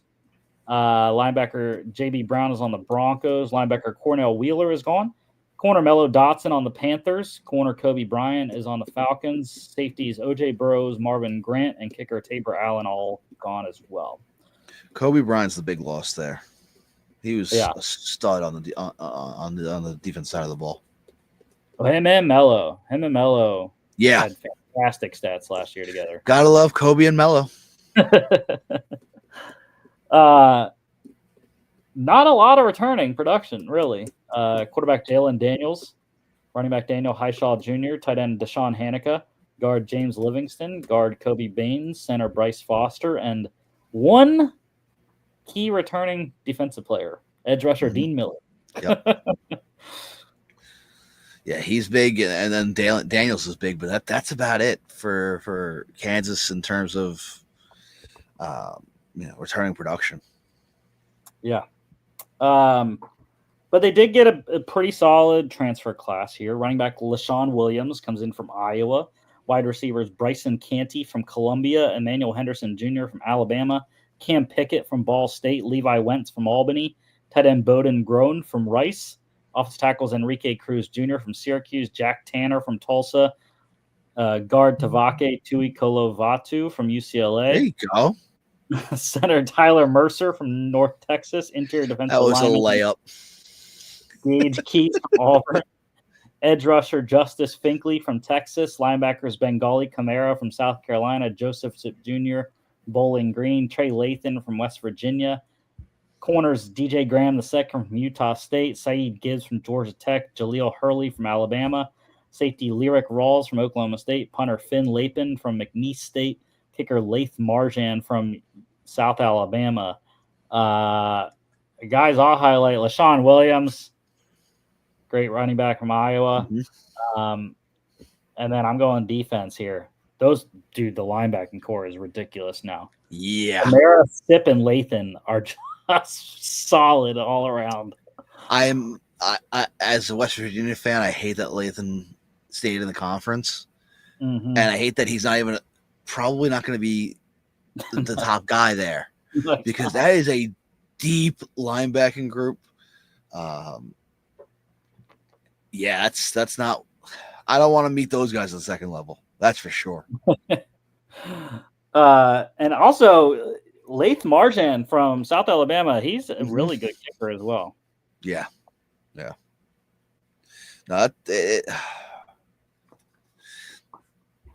Lance Leipold had this is his third season now with Kansas, I think. Something like that, yeah. He had a very good, very surprising season last year, being that they were 5-7. Because don't forget, Kansas was a program that was a 2-win program, a 1-win program. 3 wins was a good year for them.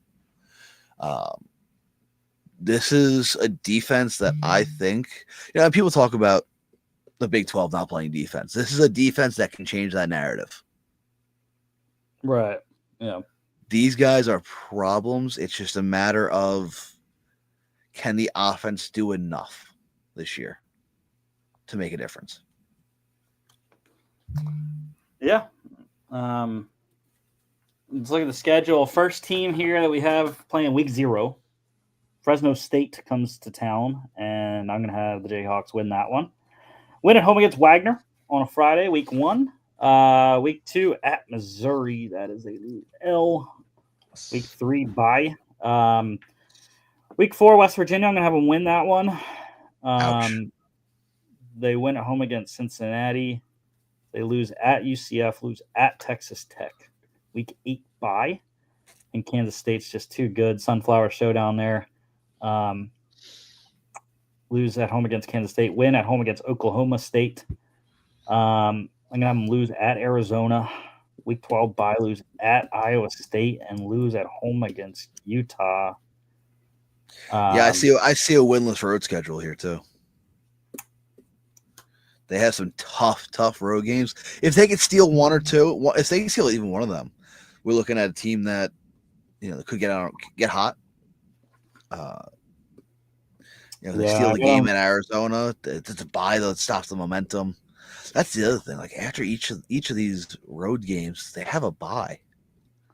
Yeah, it's a very interesting schedule set. That's the way it's set up. I got them 5-7 here, 3-6 conference record. I can get behind that. I can also see I can see them sneaking into that 6-win to a bowl game. The defense is going to be the key this year. Right. That's the thing there. Defense is going to be key, and if they can steal a game on the road, this team can be a problem. Because Jalen Daniels is a quarterback where all he needs is a little bit of confidence. And you're looking at one of the most dangerous quarterbacks in the conference. The talent, the pure talent he has is unreal. It's just he hasn't really had the team and the playmakers around him to show that off. So I think that's still the case again this year on the outside of the ball, but I do think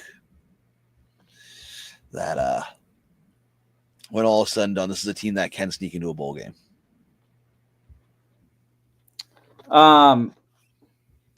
Let's go to your Mountaineers, finally. 6-7 last year, 5-4 in conference.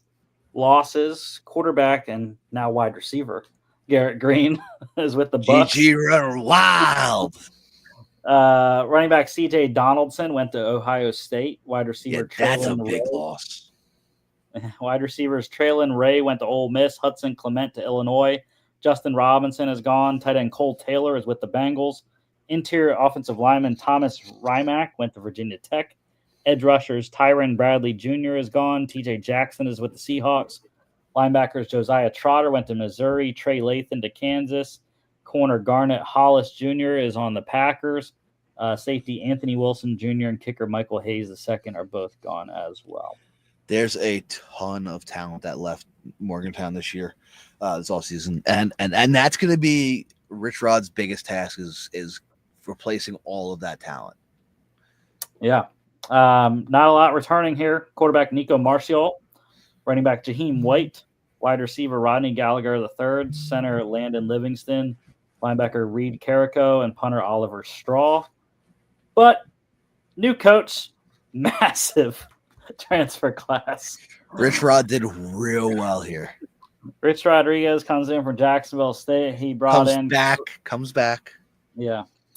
Brought in quarterbacks Jalen Henderson from Texas A&M, Max Brown from Charlotte, running back Jalen Knighton from SMU, wide receivers Cam Vaughn from Jacksonville State, Christian Hamilton from North Carolina, Justin Smith-Brown from South Carolina State, Orrin Singleton Jr. from Eastern Michigan, tight ends Grayson Barnes from NIU, Jacob Barrick from Jacksonville State, offensive tackles Tykees Crawford from Arkansas, Malik Agbo from Texas, Mikel Clay from North Alabama, guards Walter Youngbear from Tulsa, Kino Makanole from LSU, Josh Isosa from Oklahoma, Aiden Bussell from Tennessee, center Carson Lee from Mississippi State, interior defensive lineman Eddie Kelly Jr. from Missouri, edge rushers Jamori Robinson from UTSA, Braden Siders from Wyoming, Devin Grant from UIW, linebackers Chase Wilson from Colorado State, Ben Bogle from SIU, John Lewis from UNLV, corners Michael Coates Jr. from Nevada, Jason Chambers from App State, Fred Perry from Jacksonville State, Derek Carter Jr. from Jacksonville State, Jordan Scruggs from South Alabama, William Davis from Virginia Union, safeties Darian Lewis from Akron, Justin Harrington from Washington, Jordan Walker from Chattanooga, kicker Cade Hensley from Coastal Carolina. They rebuilt their secondary. Need a breather there, buddy? I mean, gee, yeah, it's like, again, I'm looking at the depth chart here, and the entire second unit on offense is transfers. All but 2 on the second unit on defense are transfers. Mm-hmm. Rich Rod brought in a bunch of dogs, and the big thing was Jamori Robinson on defense. Well, they need him. They need him. That was a big get from Rich Rod. It's a big lawsuit now, right? They got to get that thing expedited. Yes. They need him to play, and he's not technically eligible. The NCAA denied him originally. Now they're suing. That just got broke today that they're suing him and 3 other players. I don't remember any of them. But Jamori Robinson was the name there. So, we'll see what happens with that. I mean, if they can't have him, it's big time loss for that. It's a big problem, especially, and plus him being a senior too. You know, I'd say for his college career, he's the big guy that's going to be the anchor of this defensive line. And if he can't go, then Rich Rod's in trouble in his first year back in Morgantown.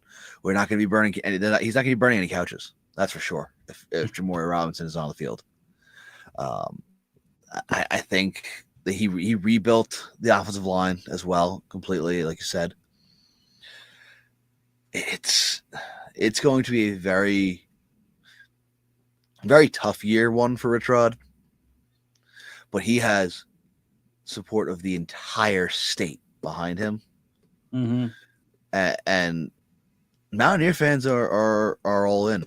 Nico Marcial has waited a few years now, and his time is it's his time to shine. And don't forget, he was one of the top 5 in his recruiting class at QB. He chose to go to West Virginia and wait. So he's got to step up. Jaheim White is going to have to carry the load after being on running back by committee with Donaldson last year. That's a huge loss for Rich Rod having Donaldson leave the program. Jaheim White's got to step up, and I think he can. I think we're going to be talking about Jaheim White as one of the best running backs in the country this year, as long as he can stay healthy. I like Jalen Knight, and Jalen Knighton's an excellent player out of SMU. Yeah, the running back room that Rich Rod has right now, very, very solid. Another guy that he brought with him, Jacksonville State, Cam Vaughn, is a dude. And he's only a sophomore. Yeah. I don't like that they lost Hudson Clement. I thought he was coming into it. He was really coming into his own, especially late in the season. He had some monster games late in the year. Yeah, Huddy was a big loss, and there was people thought that he really was going to come back. He entered the portal, said he was going to come back, then kind of changed his mind again, went out to Illinois, which was a choice to say the least. I think he would have thrived in Rich Rod's offense with Nico and Vaughn. I think that one hurt. Him and Traylon Ray, the two of them transferring out, was a big hit to the offense. And this is a team that was the number one rushing team in the country last year. Mm-hmm. And other than now it's going to be the sole focus. Yeah, and I already mentioned Knighton and Vaughn, but a couple other transfers I'll just highlight. The O-lineman Aiden Bussell from Tennessee and center Carson Lee from Mississippi State. SEC guys are going to be good. And then another Jacksonville State guy he brought, Fred Perry's really solid. He can play safety, nickel, and corner. Yeah, it's there are some dogs that came over, but it's gonna be. I'm hopeful. Sorry, I'm excited. I don't know how hopeful I am. That's just the realistic part of it.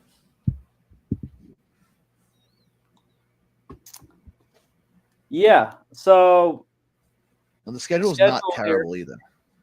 Yeah, and again, this is just kind of gut feeling on a lot of these games. Yeah. So I had it ended up 5-7, and that is 3-6 in conference. Went at home against RMU week 1 at Ohio. Normally, I would say it's a tough game, but as far as I remember, Ohio lost a ton of guys this offseason. So yeah, I'm going to have them win that one in Athens, Ohio. Lose at home against Pitt, backyard brawl. I know that's a tough one. I really like Pitt this year, though. Yeah, I'll tell you this though. That backyard brawl week 3 in Morgantown, dude. The atmosphere is going to be electric, especially if the Mountaineers start off 2-0. I mean, Mountaineer fans don't care who they beat; they're 2-0. And if you go 2-0 into the backyard brawl, Rich Rod's first brawl back, that's Morgantown's going to be electric, bro. Yeah, you gonna be there? No, God, no. I have 9 weddings to go to next year. I can't afford any trips. but that's going to be a game where I wonder if Rich Rod's going to have these guys ready to go right at the gate. Well, because if they come out flat in the backyard brawl, that will impact the rest of the season. If they come out firing, if that's a game, even if they lose, but if they stick with a good Pitt team and they make it a game, they're going to carry that momentum into the rest of the schedule. At Kansas, home against Utah, the next 2 games. At BYU on a Friday night before Week 7 bye. That stretch of games determines the season. It really will. It's funny because I have it being a very streaky season. They start off 2-0. I have them losing the next 3 at home against Pitt, at Kansas, home against Utah. Then I have them win the next 3 at BYU on a Friday, week 7 bye, at UCF, home against TCU. Then I have them lose out at Houston. The Colorado one, I know I said I was down on Colorado. Gut feeling, Colorado comes in, Dion wins. At Arizona State, week 13 Well, that's Dion's bye. first trip to Morgantown, right? Yes, should be. Yeah, I don't think he knows what he's getting into. Yeah, no, the Pitt game is going to determine everything. I truly believe that. If they win the backyard brawl, there's momentum there. Going to Kansas, that's a game they can win. It's not. I'm not saying they're going to win. It's a game they can win. The talent is there. Yeah. Utah, I think, is going to be a loss. I think there's too much talent in Utah. I don't see more than 7 wins. Actually, sorry, I don't see more than 8 wins. I don't see less than 6, though. I think Rich Rod has them going bowling, regardless. Gotcha. Maybe that's just me being a little biased, but obviously Arizona State's going to be a tough one. Texas Tech is always tough. I'm not, especially after losing Jake Retzlaff, I'm not that scared of BYU right now. UCF is, like we said, like you and I said before, that team is a toss-up. Houston, we're looking at a 6-win team, right? Okay. Colorado lost the only talent it had, as far as I'm concerned. There are wins here. They may not be obvious, but there are definitely wins here. Right. Yeah. And I'm excited. All right, let's go to the first of really what I consider the candidates to win the conference this year. Yeah. Kansas State, 9-4, 5-4 in conference last year. Disappointing conference record. Yeah. Losses, QB Taquan Roberson went to Buffalo. Running back DJ Giddens is on the Colts. Wide receiver Keegan Johnson went to New Mexico. Wide receiver Jaden Jackson is gone. Offensive tackle Carver Willis went to Washington. Linebacker Austin Moore is gone. Edge rusher Brendan Moat is gone. Corner Jacob Harris is on the Bucks. Corner Keenan Garber is on the Vikings. Corner Noah King went to Colorado. Safety Marcus Sigil is on the 49ers. Kicker Chris Tennant is gone as well. But they return key players.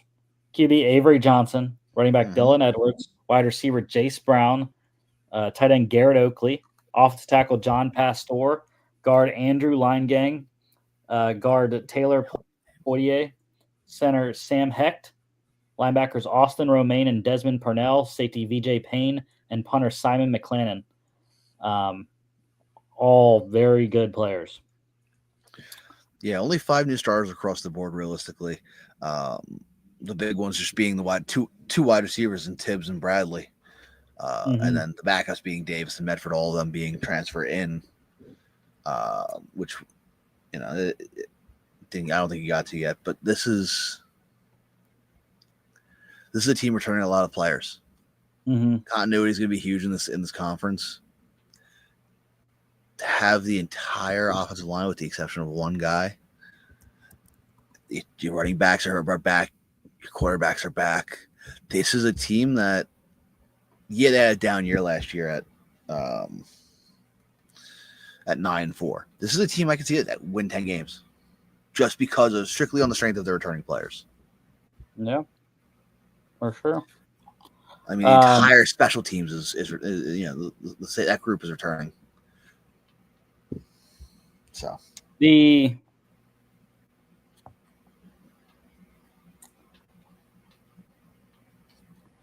transfers here: wide receivers Jaron Tibbs from Purdue, Duran Bradley from Boston College, Jamiri Davis from Trinity Valley Community College, Caleb Medford from New Mexico.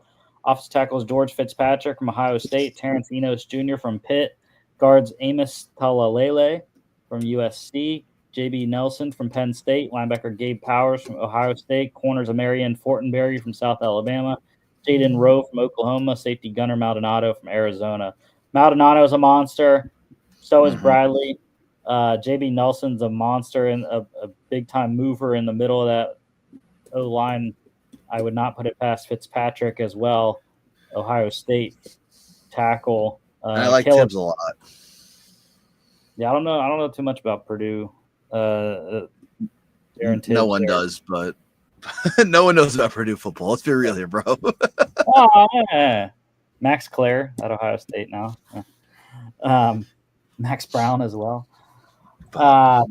It's a minor league team.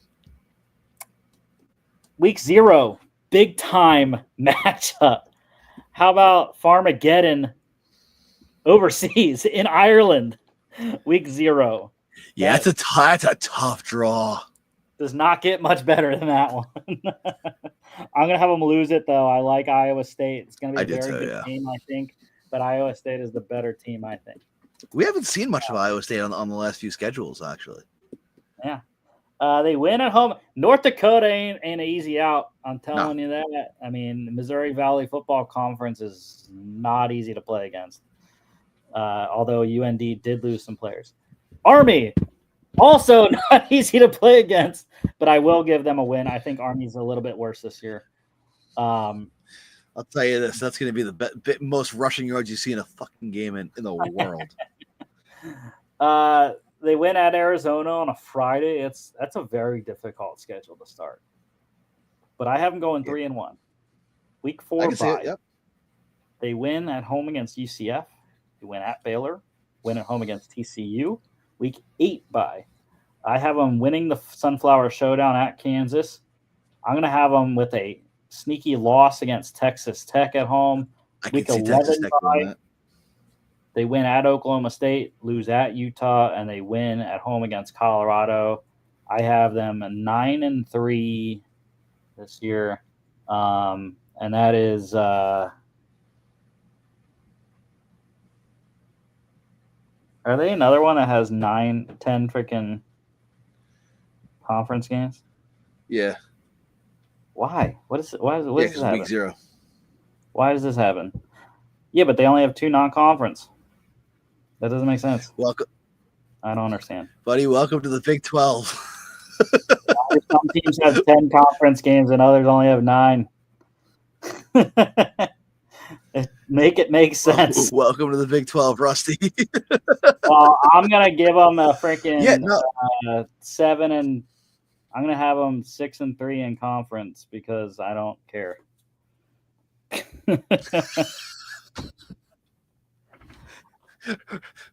And this is the point of the show where you're realizing, holy shit, there's so many fucking teams.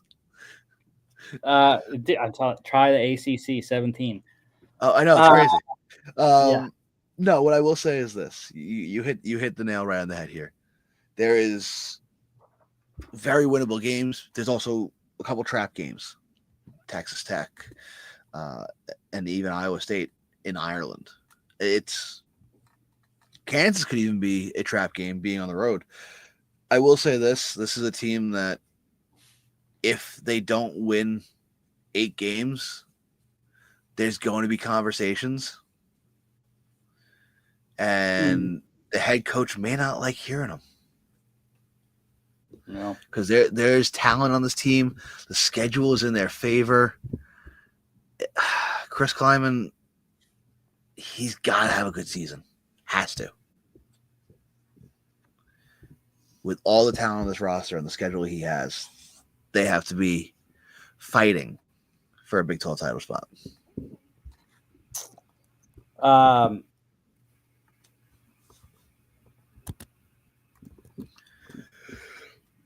Texas Tech, 8-5, 6-3 last year for the Red Raiders. Joey McGuire, this is year 3, I believe. Something like that, yeah. Running back Taj Brooks went to the Bengals. Wide receiver Josh Kelly is on the Cowboys. Tight end Jalen Conyers is on the Dolphins. Edge rusher Joseph Adedire went to North Carolina State. Safety CJ Baskerville, kicker Gino Garcia, kicker Reese Burkhardt are all gone. Not a ton loss for Texas Tech. And they have the big one is Adedire, I think. That's the biggest loss there. Yeah. Brooks maybe, but a lot of returning production here. Quarterbacks Baron Morton and Will Hammond. Running backs Jacoby Williams and Cameron Dickey. Wide receivers Caleb Douglas and Coy Eakin. Tight end John Carlos Miller II. Guard Davion Carter. Center Sheridan Wilson. Linebackers Jacob Rodriguez and Ben Roberts. Corner Morian Horn. Safeties Chapman Lewis and Brendan Jordan. Punter Jack Burgess. But this Texas Tech team is all about the transfers because they had the number 1 transfer class in the country this year. Yeah. Quarterback Mitch Griffiths from Wake Forest. Running back Quentin Joyner from USC. Wide receivers Micah Hudson, Texas A&M. Reggie Virgil, Miami, Ohio. Roy Alexander from UIW. Tight end Terrence Carter Jr. from Louisiana. Offensive tackles Howard Sampson from North Carolina. Hunter Zambrano from Illinois State. Guard Will Jados from Miami, Ohio. Center Cash Cleveland from Colorado. Interior defensive lineman Lee Hunter from UCF. Skylar Gill Howard from NIU. A.J. Holmes Jr. from Houston. Edge rushers David Bailey from Stanford. Romello Height from Georgia Tech. Corners Bryce Pollock from Mississippi State. Dante Balfour from Charlotte. Amir Boyd from UTEP. Center Cole Wisniewski from North Dakota State. And kicker Upton Belenfant from Buffalo. I mean, that's just loaded. I mean, the wide receivers. Good. I love Roy Alexander, UIW. Awesome. Micah Hudson's been good at 2 programs, USC and Texas A&M. Zambrano is a monster at tackle. And then, the pass rush, the defensive ones were the pass rushers, Bailey and Height. Bailey, I mean, sunk ship at Stanford. I mean, all he did is produce. And then the guy I really love, Cole Wisniewski, North Dakota State. Man, 7 interceptions last year for the Bucs. Yeah, no, this is a team that surprised a lot of people last year, and they got a lot better. They really got a lot better. Really, the question is, did they get the right guys? They got great players. Did they get the right guys though? It's surprising too at how good they were because, me included, I don't think a lot of people highly regard Baron Morton. I mean, but I mean, a lot of their offense was Taj Brooks, right? But they got Quentin Joyner now to run the ball, which is good. So, but I think they're going to improve passing this year. They're definitely going to improve defensively. Yeah, and Coy Eakin's a problem. He doesn't get enough love either. He's a problem in the slot. This is a team where the talent's there, just raw talent. Is it the right talent? Yeah, and I wanted to get this team better than what I did here with the record, but that's just how. Yeah, their schedule does them no favors right now. Yeah, what I did really quickly here is 8-4, 5-4 in conference. They win at home against Arkansas Pine Bluff, win at home against Kent State, win at home against Oregon State. They lose at Utah, week 5 bye. The one I think could flip, I have them losing at Houston. They win at home against Kansas, lose at Arizona State. They win at home against Oklahoma State, lose at Kansas State, win at home against BYU and UCF, week 13 bye, and then I have them winning at West Virginia. Yeah, I can see all that. I think the West Virginia game's going to be a slaughter. Just straight talent here. But this is a team that is ready to take the next step after taking a big step last year. This is a team where I don't know if they're going to be a Big 12 title contender or taken seriously as one. Yeah. The talent's there. I know I said it like 5 times already, but it is. Can they put it all together? Can they overcome a tough schedule to be a team where that can cause problems, not just in the Big 12, but nationally? You know, you look at the rankings and the Big 12 isn't really given much love compared to other conferences. And it's understandable. It is understandable. But with the firepower that Texas Tech has, we could be looking at anywhere from a top 10 team, 9 or 10, to a team that could be, middle of the pack of the Big 12. This season is so much can go right, so much can go wrong for them. So I'm intrigued to watch. This is my team to watch in the Big 12, just from a standpoint of which way do they go? Do they take that next step, or do they regress? Yeah, for sure. TCU 9-4 last year, 6-3 in conference. Another sneaky team, I think. They lost a ton though on offense. Running back Cam Cook went to Jacksonville State. Wide receiver Savion Williams went to the Packers. Jack Best is on the Raiders. AP Richardson is on the Bears. JoJo Early went to UNLV. Tight end Drake Dabney is on the Titans. Center James Brockermeyer is on the Dolphins. Defensive tackle Caleb Fox, linebacker Johnny Hodges are both gone. Corner Lamarian James is on the Browns. Safety Abe Kamara is gone as well. But this team's veteran-laden team. Quarterbacks Josh Hoover and Ken Seals. Running back Jeremy Payne. Wide receiver Eric McAllister. Offensive tackle Ben Taylor Whitfield. Guards Cabe Bennett, Carson Bruno. Center Colton Deary. Edge rusher Davion Deal. Linebacker Nnamdi Obiezer. Safeties Jamel Johnson, Bud Clark. Punter Ethan Crawl. Kicker Kyle Lemmerman. All return there. So that's why I like this squad for Sonny Dykes here.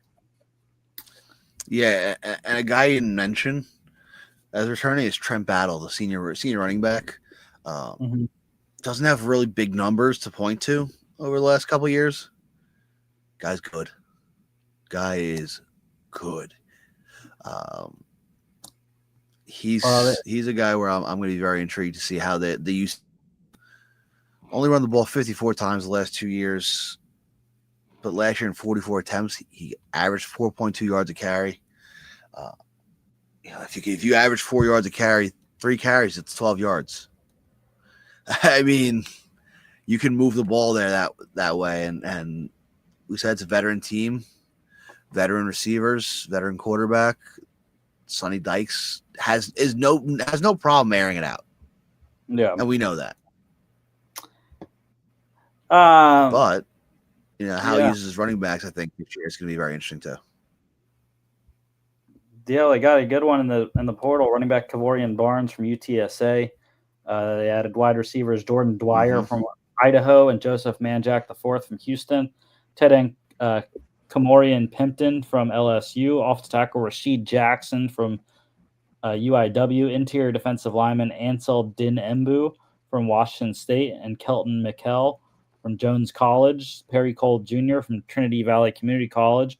Linebacker Michael Tison from Missouri State. Corner Elijah Jackson from Washington. Safety Kylan Jackson from LSU. I'm more intrigued by the skill position guys that got added than the rest of the class. But I don't blame you. I definitely don't blame you. It's it's a low ceiling class, but it's a supplementary class. Yeah. At North Carolina on a Monday to start. You get Bill Belichick on Monday Night Football? Come on, man. You know what, though? I'm going to have them win that game. I can see it. I trust Josh Hoover over whoever's starting for UNC. Mr. Trubisky. Week 1. And then it's an interesting schedule. Bye week 2. They play one game and then they're off for 2 weeks. Luckily, they come back. They kind of have a third week bye anyways. They play Abilene Christian at home. Then it gets tough. Tough non-conference game loss against SMU, top ACC contender there. Loss at Arizona State on a Friday. I think they can win against Colorado, lose at Kansas State. They win against Baylor. I'm going to have them lose at West Virginia. Week 10 bye.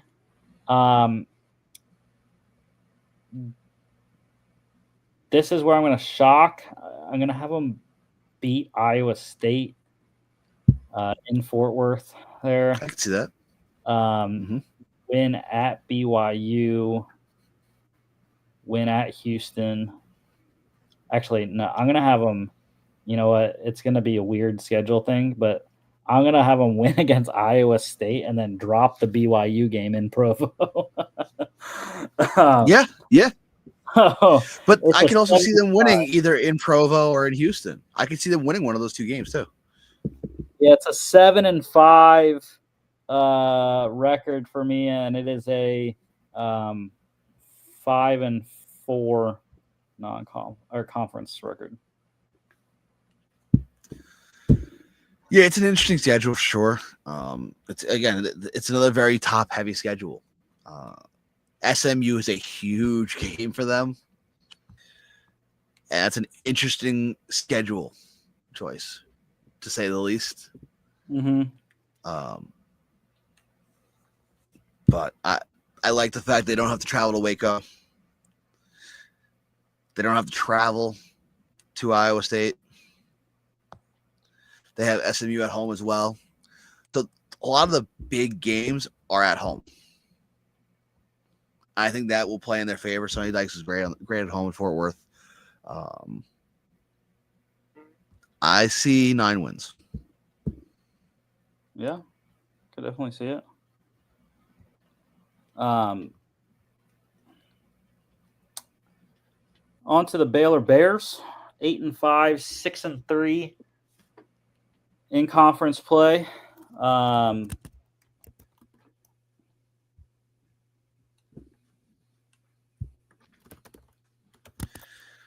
They lost some talent. Not a lot, but they lost some. Yeah, for sure. Losing QB DeQuan Finn to Miami, Ohio. Running back Richard Reese to Stephen F. Austin. Running back Dominic Richardson to New Mexico State. Wide receivers Monterey Baldwin is on the Dolphins. Hal Presley is on the Chiefs. Defensive tackle Traven Mae is on the Raiders. Edge Garmin Randolph is on the Chargers. Linebacker Matt Jones is on the Raiders. Corner Lorondo Johnson is gone. Defensive back Corey Gordon went to Louisville. Kicker Isaiah Hankins went to Colorado State. Key returning, quarterback Sawyer Robertson, running backs Bryson Washington and Dawson Pendergrass, wide receivers Josh Cameron and Ashton Hawkins, tight end Michael Trigg, offensive tackles Sidney Fugar and Caden Saraki, guard Ryan Lengyel and Omar Egbedion, center Colton Price, interior defensive lineman Jackie Marshall, linebacker Keaton Thomas, safety Devin Bobby, punter Palmer Williams, kicker Connor Hawkins. So a lot of returning production there. And they got a lot in the portal as well. Quarterback Walker White from Auburn. Wide receivers Kobe Prentice from Alabama. Cole Wilson, Texas State. Lewis Brown IV, Colorado State. Offensive tackle Joe Crocker from Louisville. Interior defensive lineman Adonis Freelo from Tulane. Samu Taumanu Pepe from Texas A&M. Edge rushers Emarion Winston from Oregon. Matthew Fobbs White from Tulane. Jalen Jones from UTEP. Linebackers Travion Barnes from FIU. Phoenix Jackson from Fresno State. Safety Tyler Turner from Oregon.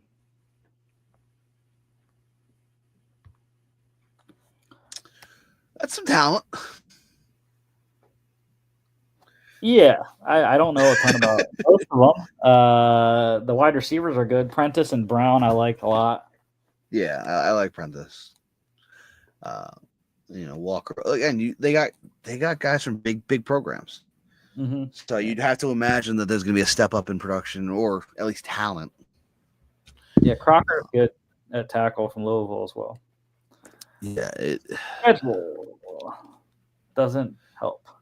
But they returned a ton of talent. So at the end of the day, that's the theme I'm seeing here with a lot of the top teams. They returned a ton of talent. The turnover isn't that great, and that's how you win in deep leagues like this, in deep conferences. You return the talent, guys familiar with your system, guys familiar with the teams and the players they're playing against, and And I think Baylor, they're returning so much talent that returning so many guys that that's literally the biggest reason. A lot of these guys projected starters. There's only one transfer, and that's Prentice. Right, but this schedule is rough, dude. It is. Yeah. I have them 5-7. 1-2 non-conference. So that's the one being Samford, right? Yeah. I mean, it's a tough one. I know it's a home game against Auburn on a Friday night, but it's freaking Auburn. It's going to be great. Yeah, that's SEC. That's SEC football coming at you. Yeah, and it's going to SMU is rough. Mm-hmm.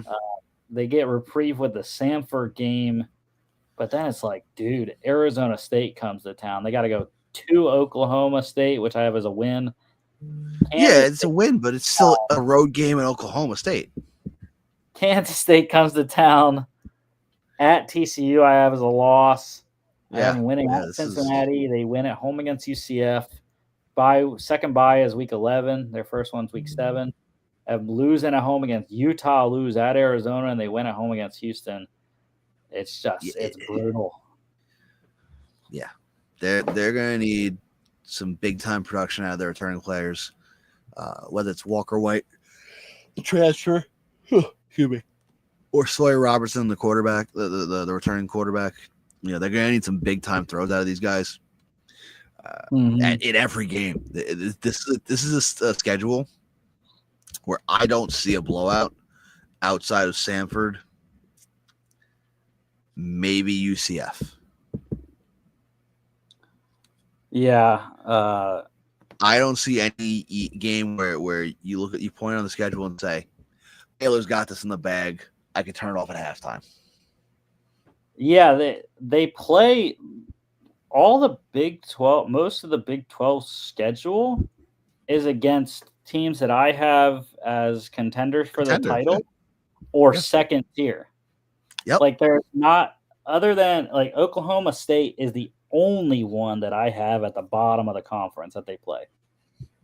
Yeah, there's no Kansas, there's no West Virginia, there's no Colorado. Right. Yeah. I mean, they avoid Iowa State, which is the only thing that would have made this even tougher. Yeah. But this is when you're looking at Big 12 schedules, this is the one where you're like, that's the one I don't want. Mm-hmm. Yeah. Let's go to Colorado. 9-4 for Coach Prime last year. 7-2 in conference. Big time losses though. They got gutted. 13-12. Shedeur Sanders. Yeah. QB Shedeur Sanders on the Browns. Running back Isaiah Augustave went to South Carolina. Wide receiver corner Travis Hunter is on the Jags. Wide receiver LeJontay Wester is on the Ravens. Wide receiver Will Shepard is on the Packers. Wide receiver Jimmy Horn Jr. is on the Panthers. Interior defensive lineman Ryan Buell went to Memphis. Edge rusher BJ Green II is on the Jags. Linebacker Nakai Hill Green went to Alabama. Levante Bentley is gone. Defensive back Colton Hood went to Tennessee. Safeties Cameron Stillman Craig is on the Jags, and safety Shiloh Sanders is on the Bucks. So Shiloh's still on the team. They didn't cut him. I don't know. he had a Bucks logo when I clicked on him. So they lost any talent they had. Yeah. Returning, running backs Dallin Hayden and Micah Welch. Wide receiver Draylon Miller. Offensive tackle Phillip Houston. Edge rusher Arden Walker. Corners DJ McKinney and Preston Hodge. Safety Carter Stoutmeyer and kicker Alejandro Mata. Of course, Coach Prime every year. It's a big transfer class. And, I kind of forgot about Caden Salter, to be honest. I really did. So maybe I should not be as hard on Colorado, but we'll see. Quarterbacks Caden Salter from Liberty. That's one guy. Freshman Juju Lewis. Running back DeKalen Taylor from UIW. Wide receivers Joseph Williams from Tulsa. Sincere Brown from Campbell. Hakeem Williams from Florida State. Jack Costera from Utah State. Tight end Zach Atkins from Drake. Offensive tackle, Larry Johnson III from Tennessee. Mana Taimani from Ole Miss. Guard Zylan Chrysler from Illinois. Xavier Hill from Memphis. Cooper Lovelace from Northwestern. Aki Ogunbayi from Texas A&M. Center Zarian McGill from Louisiana Tech. Interior defensive lineman Jaheim Otis from Alabama. Linebackers Reginald Hughes from Jacksonville State. Martavius French from UTSA. Sean Myers from North Alabama. Corners Tion Parks from Illinois State. Makari Vickers from Oklahoma. Tyrekus Davis from Wyoming. Noah King from Kansas State. Safeties Tawfiq Byard from USF. Terrence Love from Auburn. John Slaughter from Tennessee. Punter Damon Greaves from Kansas. Kicker Buck Buchanan from Louisiana Tech. You're right. It is one guy. It's Caden Salter and everyone else. I was surprised Jack Costera wasn't high on the depth chart. I really liked him from Utah State. Yeah. Hakeem Williams is a height, weight, speed guy from Florida State. I don't know much about any of the linemen, the offensive linemen. Otis, obviously, getting the D line from Alabama is good. French, I really like the UTSA linebacker Martavius French there. Mm-hmm. And then other than that, like John Slaughter from Tennessee. I like Buck Buchanan, the kicker from Louisiana Tech as well, though. So Caden Salter's got his work cut out for him, though. That's the other thing. It's like you every year the list is this long for transfers. Mm-hmm. You can't build a program consistently having a revolving door player. You can't build it. Now, is Coach Prime going to prove me wrong? Yeah, he probably will be. But what Dion does is very interesting because he relies on his quarterback play, but doesn't give his quarterback many weapons. Mm-hmm. Yes, Jimmy Horn was good. Yes, obviously Travis Hunter was phenomenal. What else? Obviously, he inherited those two guys when they went. Well, didn't inherit. He brought them with him from Jackson State. But we're talking about those are guys that were loyal to him. Those were his guys, along with his son. There's no nepotism this year going forward, as far as I know. There's no, that's my boy. These are all guys that just want to play ball. And he saw talent in them. Yeah. Is there going to be a leader that steps up outside of Caden Salter?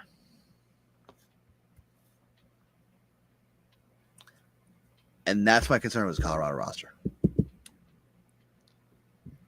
You have to get the wide receivers in check here for sure, and protection, because Shador didn't get protected ever. So schedule does not start off easy. Georgia Tech comes to Boulder on a Friday. I am losing them that one. They win at home against Delaware, week 2. Week 3 at Houston on a Friday. They win against Wyoming, win against BYU, lose at TCU, lose at home against Iowa State. Week 8 bye, lose at Utah. I'm going to have them win against Arizona, I guess. They're going to lose at West Virginia. Week 12 bye, lose at home against Arizona State, lose at Kansas State. It is a rough year in Boulder. That is a 4-8. I believe that's what Dion was year 1, right? 4-8. Yeah. Like again, Dion had one good year. Yeah. Playing real competition. 2-1 in non-conference. So that is a 2-7 conference record. It's tough. Well, here comes the worst. I will say this is going to be the worst flip of the year from 24 to 25. BYU Cougars 11-2 last year, 7-2. They were freaking awesome. And they lost. Mm-hmm. almost every single key player that they had. Maybe not. The wide receivers, they still got the wide receivers. But Jake Retzlaff, that whole situation, BYU. that cost them. Yeah. Oh, yeah. It cost them a shot to make that Big 12 title game. It did. Yeah. Because he's a legit quarterback. Right. And the fact that he went to Tulane is interesting because he could play anywhere. I truly believe he's one of the best quarterbacks in this that was in this conference last year. Was going to be the premier quarterback in this conference this year. Yeah. But that's crazy. So they lost him. Running back Hinckley Ropati is gone. Wide receiver Keelan Marion is on the went to Miami. Darius Lassiter is on the Jags. Defensive tackle John Nelson is gone. Edge Tyler Beatty is on the Vikings. Linebacker Harrison Taggart went to Cal. That's a massive loss in the middle of the defense. Corner Marquis Collins is gone. Jacob Robinson is on the 49ers. And safety Crew Walkley went to Purdue. They do return actually quite a bit. I was surprised when I looked because it seemed like everything was just the sky is falling in Provo. But QB McKay Hillstead comes in, returns. Running back LJ Martin. Wide receivers Chase Roberts and Parker Kingston. JoJo Phillips. Offensive tackle Isaiah Jada. Guard Waylon Lapuaho. Center Bruce Mitchell. Linebackers Isaiah Glasker and Jack Kelly. Safety Tanner Wall, punter Sam Vanderhaar, and kicker Will Farron. Special teams, I think, is going to be fantastic. Will Farron's one of the best kickers in the country. Mm-hmm. Will they be close enough to that many times to get him opportunities? I don't know. Glasker and Kelly, I think, is one of the most underrated linebacker duos in the country as well. And I really like Roberts and Kingston. Will they get the ball, though? Can they get the ball? Because Roberts also, or I think Kingston's the punt returner. Yeah, Kingston is electric punt returner as well. But the quarterback play is very, very suspect. They did bring in freshman QB Bear Bachmeier, who committed to Stanford, transferred. His brother also came with him. I think his brother came first and then Bear came, but wide receiver Tiger Bachmeier coming out of Stanford. Pretty good player. Looks very weird, but just he looks like a hippie, dude. He's got really long black hair and he looks like a hippie, bro. I'm telling you. A Californian hippie, I should say. Oh my god. Tight end Carson Ryan comes in from Utah. Off the tackle Andrew Gentry from Michigan. Guard Kyle Svarchuk. I don't know how you say that one. See, I can do the Samoan names, but the European ones, they give me Czechoslovakian names, and I can't. Southern Utah, though, for Svarchuk. That's how I'm going to say it. Sure. Defensive tackle Keanu Tanuvasa from Utah. Defensive tackle Justin Kirkland, Oklahoma State. Defensive tackle I got nothing on that one. Anisi Purcell from Southern Utah. And freshman corner Keenan DeVries. Tanuvasa is a really solid player from Utah. Kirkland as well from Oklahoma State. I do like Carson Ryan. Didn't do much at Utah last year. Obviously, they had some really good tight ends there, but was solid in his early years at UCLA. And Gentry should be good from Michigan also. But let's look at the schedule for BYU. They'll win week 1 against Portland State. If they don't, my goodness, it's done. Just cancel the season. Yeah, Portland's a rough one. I think they can win against Stanford. It's going to be the Tiger Bear Bachmeier game. Even if Hillstead is the quarterback, I think they're going to give Bear a little bit of a run just to play against Stanford and throw balls to his brother against Stanford. Week 3 bye at East Carolina. I'm not sure. I'm not sure, Max. I don't know if they can go to ECU and win. I don't. The reality is, no matter who we look at, no matter what we look at with this schedule, the question becomes, is the QB play gonna be able to hold up? And when your QB goes, there's only so much you can do, especially in the Big 12. It is for me, it's a 3-9 record. It's 3-0 in non-conference and 0-9 in conference because they don't get Oklahoma State, which is the one I would give them. I would give them Oklahoma State if they played Oklahoma State, but they don't. Yeah, it's I don't see they play all the big boys too. They actually don't. They don't play either Arizona school. But they play Utah and Iowa. Oh no, they do play Arizona. They play, but they go to Iowa State after. That's brutal. West Virginia, yeah, 6. I'm gonna say 6-12 is rough.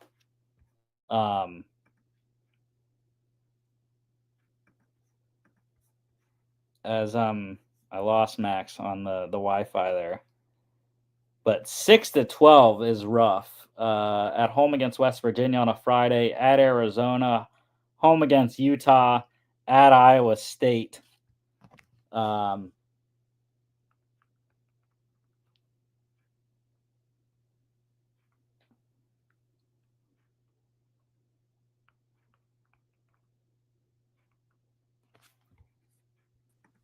Yeah, that 6-12. Yeah, is tough. West Virginia at Arizona, Utah at Iowa State, at Texas Tech, and TCU. Yeah, that was the stretch I was looking at, and especially now without Retzlaff, you're looking at possibly 0-6 in that stretch. Maybe they squeeze out a win against West Virginia. Maybe they squeeze out a win at Arizona. Maybe. Yeah. But those are the only two I could say there's a chance. Yeah, for sure. I think maybe the last game of the season, UCF, they could get one potentially. They might win that one. Again, in Colorado, they might. Yeah, I don't know. They play a lot of the bad teams, but not a lot of. But they don't play Oklahoma State.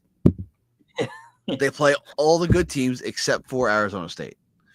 So they're like the top. Oh, they don't get either Kansas school though too. That's yeah. That's the Big 12 is so weird.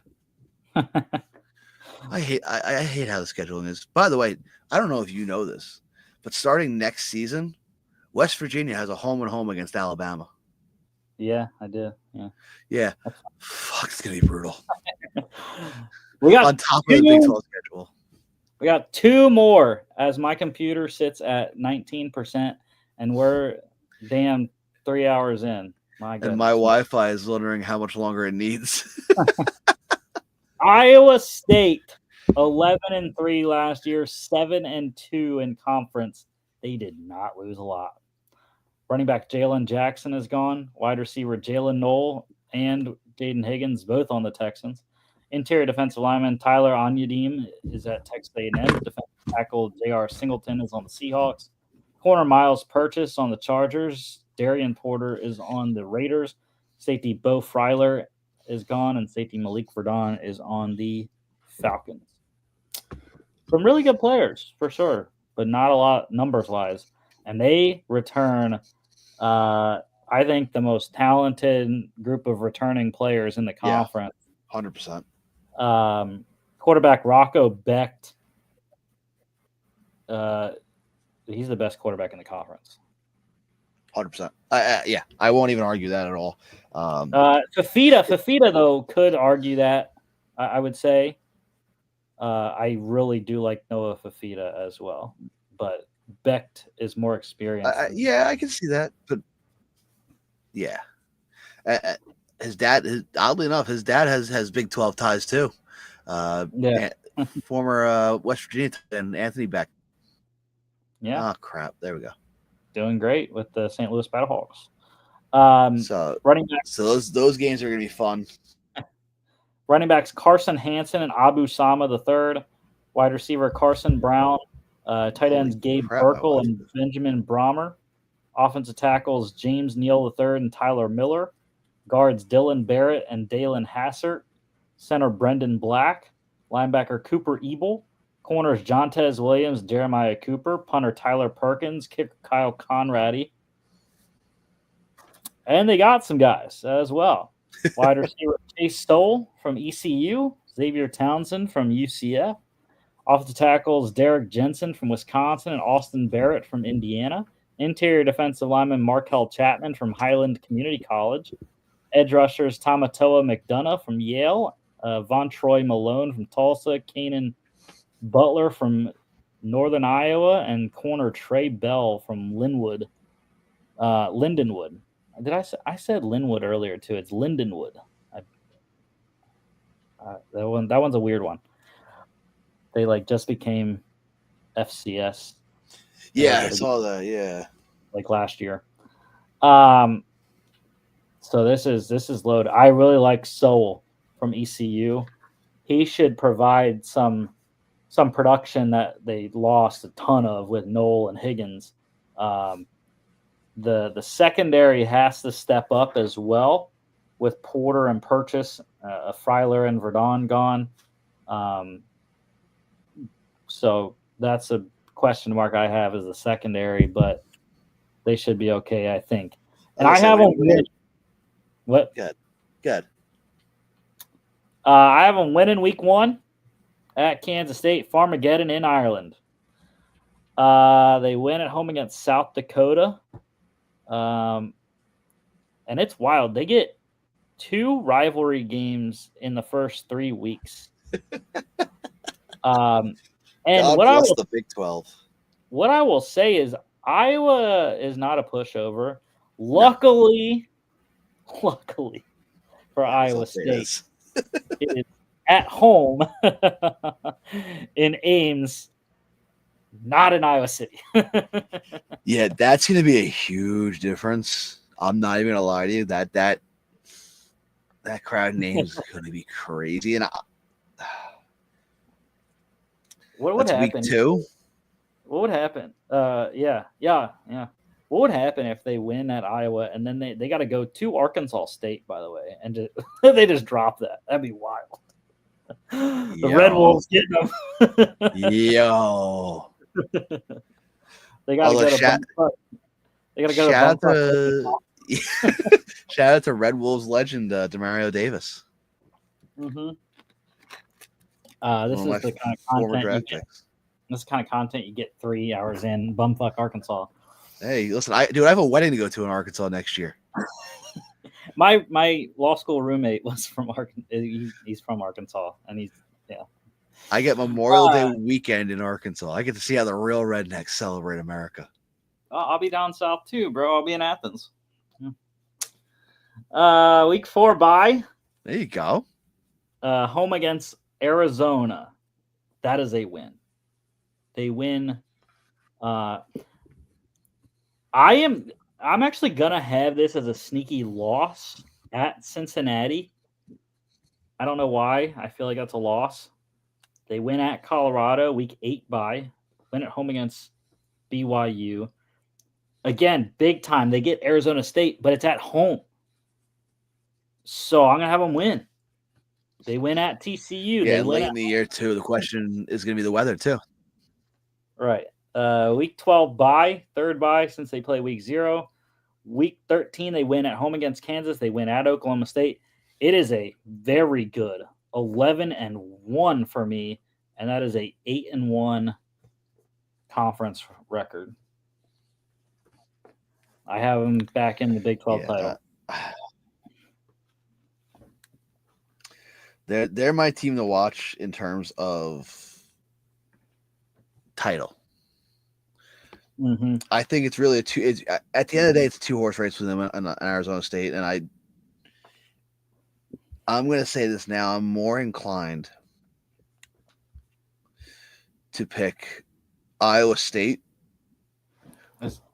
over Arizona State simply because. Is that pun intended, by the way? Huh? Is that pun intended? I am inclined. I don't even know what. Wait, Chris Kleiman, Colin Klein. No, it was not intended. But just because of the strength of schedule and the test that they're going to face facing Iowa. I know it's a rivalry game and things are played up a little bit, but Iowa, and again, I'm jumping ahead a little bit, but Iowa State, that's going to be a tougher task for them than Arizona State going to Mississippi State. Mm-hmm. Yeah. I forgot Colin Klein went to Texas A&M this year. Yeah. But still, you still got the Kleinman with the Klein. Yeah. Anyways. Whatever. Defending champs, Arizona State Sun Devils, 11-3, 7-2 in conference. Had a hell of a playoff run against Texas in that game, but they lost their dude, and I hate that he's on the frickin' Giants. Running back Cam Scattaboo, I love the man. Yep. Have to hate him now though. I get you. I get you. Wide receiver Xavier Guillory is on the Ravens. Wide receiver Melquan Stovall is gone. Tight end Marqueston Douglas went to Florida State. Linebacker Caleb McCullough is gone. Defensive back LaTerrence Welch went to UNLV. Safety Shamari Simmons is gone. Punter Ian Hershey is at Texas Tech. Kicker Parker Lewis is gone as well. But just like Iowa State, they return a ton of production. And quarterback Sam Levitt, Jeff Sims, Sam Levitt is up there with Rocco Becht and Noah Fafita for best quarterback in the conference. And I'm intrigued to see his development in year 2 under Kenny Dillingham there. They also return running back Kyson Brown. Jordan Tyson is up to be potentially the number 1 wide receiver drafted next year. Tight end Shimon Mateer. Offensive tackles Josh Atkins and Maxi Iheanacho. I really like Iheanacho as well. Guard Kyle Scott. Center Ben Coleman. Edge rushers Clayton Smith, Elijah O'Neal, and Justin Watley. Linebacker Keyshawn Elliott. Corners Keith Abney II and Javon Robinson. Safeties Miles Rouser, Xavier Alford, punter Kenyon Floyd, and kicker Karsten Kiefer. Rouser and Abney, I really love in the secondary. Smith's a good player off the edge, and Kiefer is also a very good kicker as well. So, yeah, I like a lot of their guys. And they got some dudes in the portal as well. Dillingham did very good. Starting with the running back, I mean, you lose Scattaboo, but you get a dude in the portal. Running back Kanye Udo from Army is just a rough and tumble guy. Hits the hole hard. Has the long range. They got him as well. Yeah. Yeah. He's a dog. Yeah. Love Jalen Moss from Fresno State. They also got wide receivers Noble Johnson from Clemson and Jaron Hamilton from Alabama. Tight end Kamari Anderson from Kentucky. Offensive tackle Xander Ruhuroli from Nebraska. Guard Himeto Obigbo from Texas State. Defensive tackle Mykiel Gardner from Oregon. Corners Kendrick Breedlove and Nyland Green from Purdue. Safety Adrian Wilson from Washington State, and kicker Jesus Gomez from Eastern Michigan. Jesus Gomez is a guy that will be up for what's the dang kicker award? The Groza? Right. Yes. I think he's a former Groza winner. I can't recall. Is he? He's definitely been a finalist, I think. I don't know, man. I love kickers, but I don't follow the award that closely. Oh, Gomez is a great kicker from Eastern Michigan. But look, I mean, Nyland Green is also a very good player at corner. Adrian Wilson, I believe that's Adrian Wilson's son. It's Adrian Wilson Jr., I think, or the second. It's weird. It's weird getting old, man, seeing these guys, their kids playing college ball. Yeah. So Arizona you see the Notre Dame recruiting class? I mean, come on. Yep. Yeah. I feel I need a hip replacement already. All right, let's go. Last schedule here. Win at home against Northern Arizona. Yep. I know they got to go to Starkville, but they're gonna win. Yeah, it's not that's not a Mississippi State team that I'm worried about at all. And that's to my point before, was playing up to the competition with Iowa compared to Starkville, compared to the Bulldogs. That's gonna make Iowa State more battle tested, I think, than Arizona State. Yeah, they do got to watch out though. Week 3, man, GJ Kinney brings his Texas State Bobcats to town. And again, I haven't done any homework on Texas State yet because Sunbelt's the last conference we covered, but they're always good, seem to be. Yeah, they cause problems. They win at Baylor, win at home against TCU on a Friday. I'm gonna have them lose at Utah. Mm-hmm. They win against Texas Tech. That is a coin flip for me. I have them losing at Iowa State.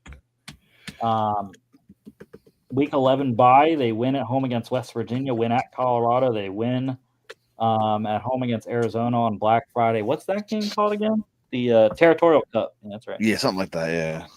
So I have them one game worse than Iowa State, 10-2, and that is a 7-2 conference record. So it's a rematch because Iowa State and Arizona State are the only two schools I have with double-digit wins in the conference this year.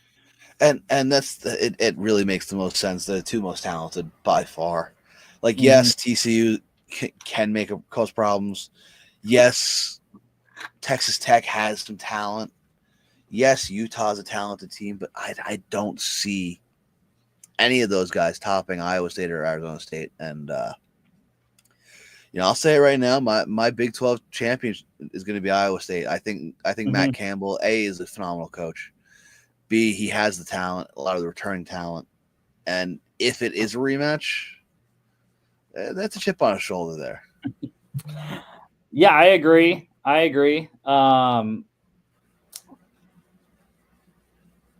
The Big 12 is kind of like the SEC. It cannibalizes itself. You get a lot of mediocre records that are actually really good teams.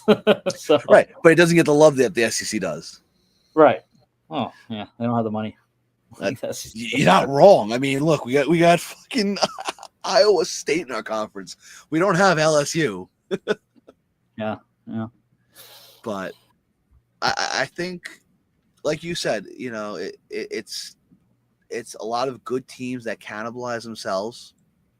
And for people who have stuck it out through the 3-hour mark here, if you don't know much about Big 12 football, I highly suggest sitting down this year and watching some Big 12 games, because this is a very deep conference, a very good conference with some great players and some late starts.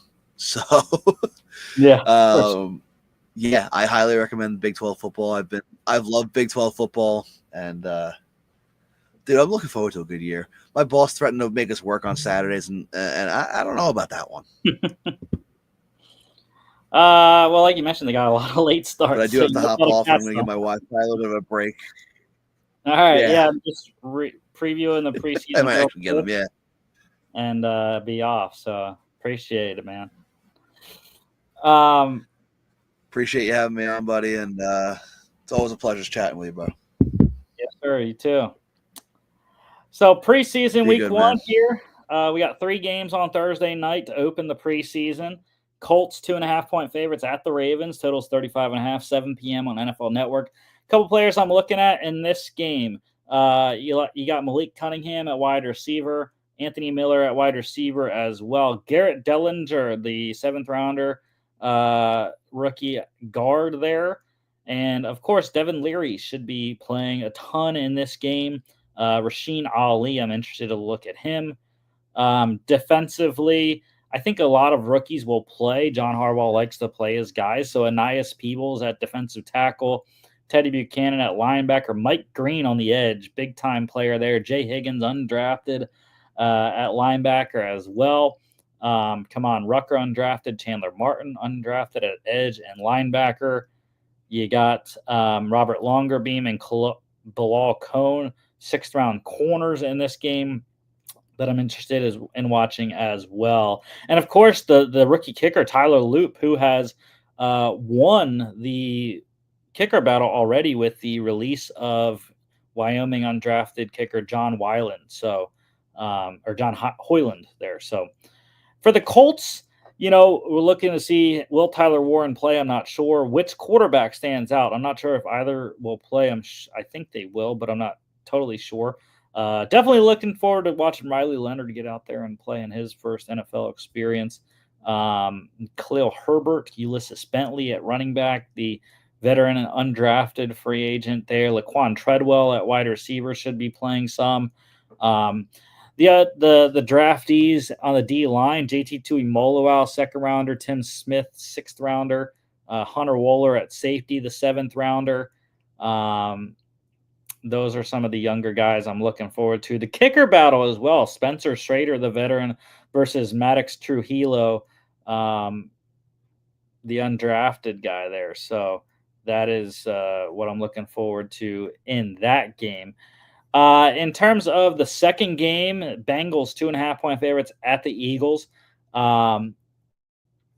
Go Birds. Eagles very good in the preseason usually, so I think they should win, like the +2.5, +3 if you want to buy the 0.5 point to make it an even field goal there. But a couple guys, looking at the wide receivers, undrafted guys, Rashad Owens out of Oklahoma State, Jordan Moore out of Duke. See if they can make some noise on the roster. Undrafted center Seth McLaughlin out of Ohio State. Really like him as well. How does Eric All look? Will he be playing? I'm not sure. He's still in red on our lads, so we'll see. Tanner McLaughlin, 6th-rounder last year, suddenly buried on the depth chart. Noah Fant, obviously the new draftee, not sure if he'll play. We should be seeing a lot of Desmond Ridder, though, and Peyton Thorne, the undrafted guy out of Auburn. Interested to watch 6th-round rookie Taj Brooks, and undrafted Paulie Conley out of Arizona. My boy Kendall Milton out of Georgia also on the roster there. Defensively, will Shamar Stewart play? I'm not sure. Barrett Carter, though, the 4th-round linebacker, interested to watch him. Mima and Njongmeta, undrafted last year. Looking forward to watching him as well. For Philadelphia, a lot of guys I'm looking at watching. This wide receiver battle here. Terrace Marshall, Anais Smith, the 5th-rounder last year. Johnny Wilson, the 6th-rounder last year. They also signed Avery Williams. They have Taylor Morin from Wake Forest, undrafted. Giles Jackson from Washington. Looking forward to watching Holland Pierce, the undrafted tackle out of Rutgers. Miles Hinton, 6th-rounder out of Michigan. Cam Williams, the 6th-rounder out of Texas at tackle. Drew Kendall, 5th-rounder at center out of Boston College. The tight ends, how will the tight end depth chart shake out?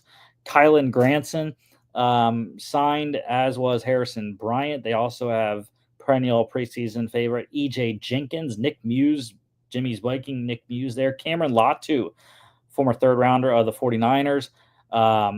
Running backs, Montreal Johnson undrafted. Keelan Robinson signed from the Jags. How will the quarterbacks look for the 3rd QB position? Kyle McCord, 6th-rounder out of Syracuse. Dorian Thompson-Robinson in the Kenny Pickett trade. Defensively, it's rookies galore. Andrew Makuba, 2nd-rounder. Mac McWilliams, 5th-rounder at safety and corner. Ty Robinson, the 4th-rounder at D-tackle. Smile Munden and Antoine Powell-Ryland, 5th and 6th-rounders at linebacker and outside linebacker. And then Patrick Johnson, the former 7th-rounder there. Looking forward to watching all of those guys play for the Eagles here. And then the final game at night, Raiders at the Seahawks. Seahawks 1-point favorites. For Vegas, I think it's an interesting situation here at wide receiver. Jack Besh, the 2nd-rounder, 6th-rounder. Tommy Malott, Colin Johnson, the veteran. You have Shedrick Jackson, Justin Shorter, Alex Bachman, Philip Dorsett, Seth Williams, Kawan Baker. All guys vying for positions there. Looking forward to seeing 6th rounder Cam Miller at quarterback, Sincere McCormick, Dylan Lobby at running back, tight end Albert Owebenum there.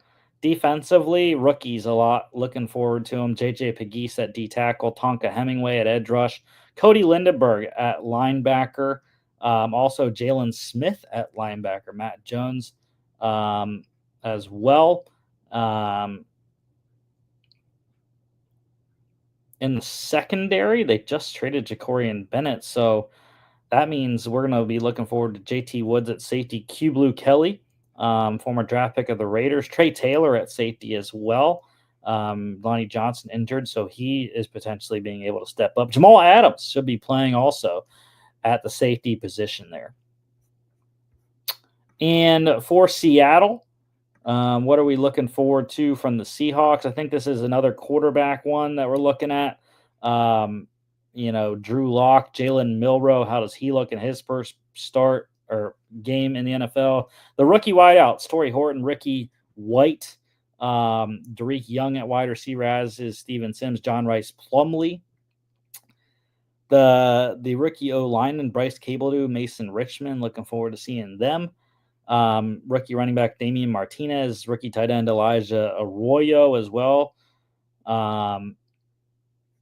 Defensively, what are we looking for? Not a ton, I don't think.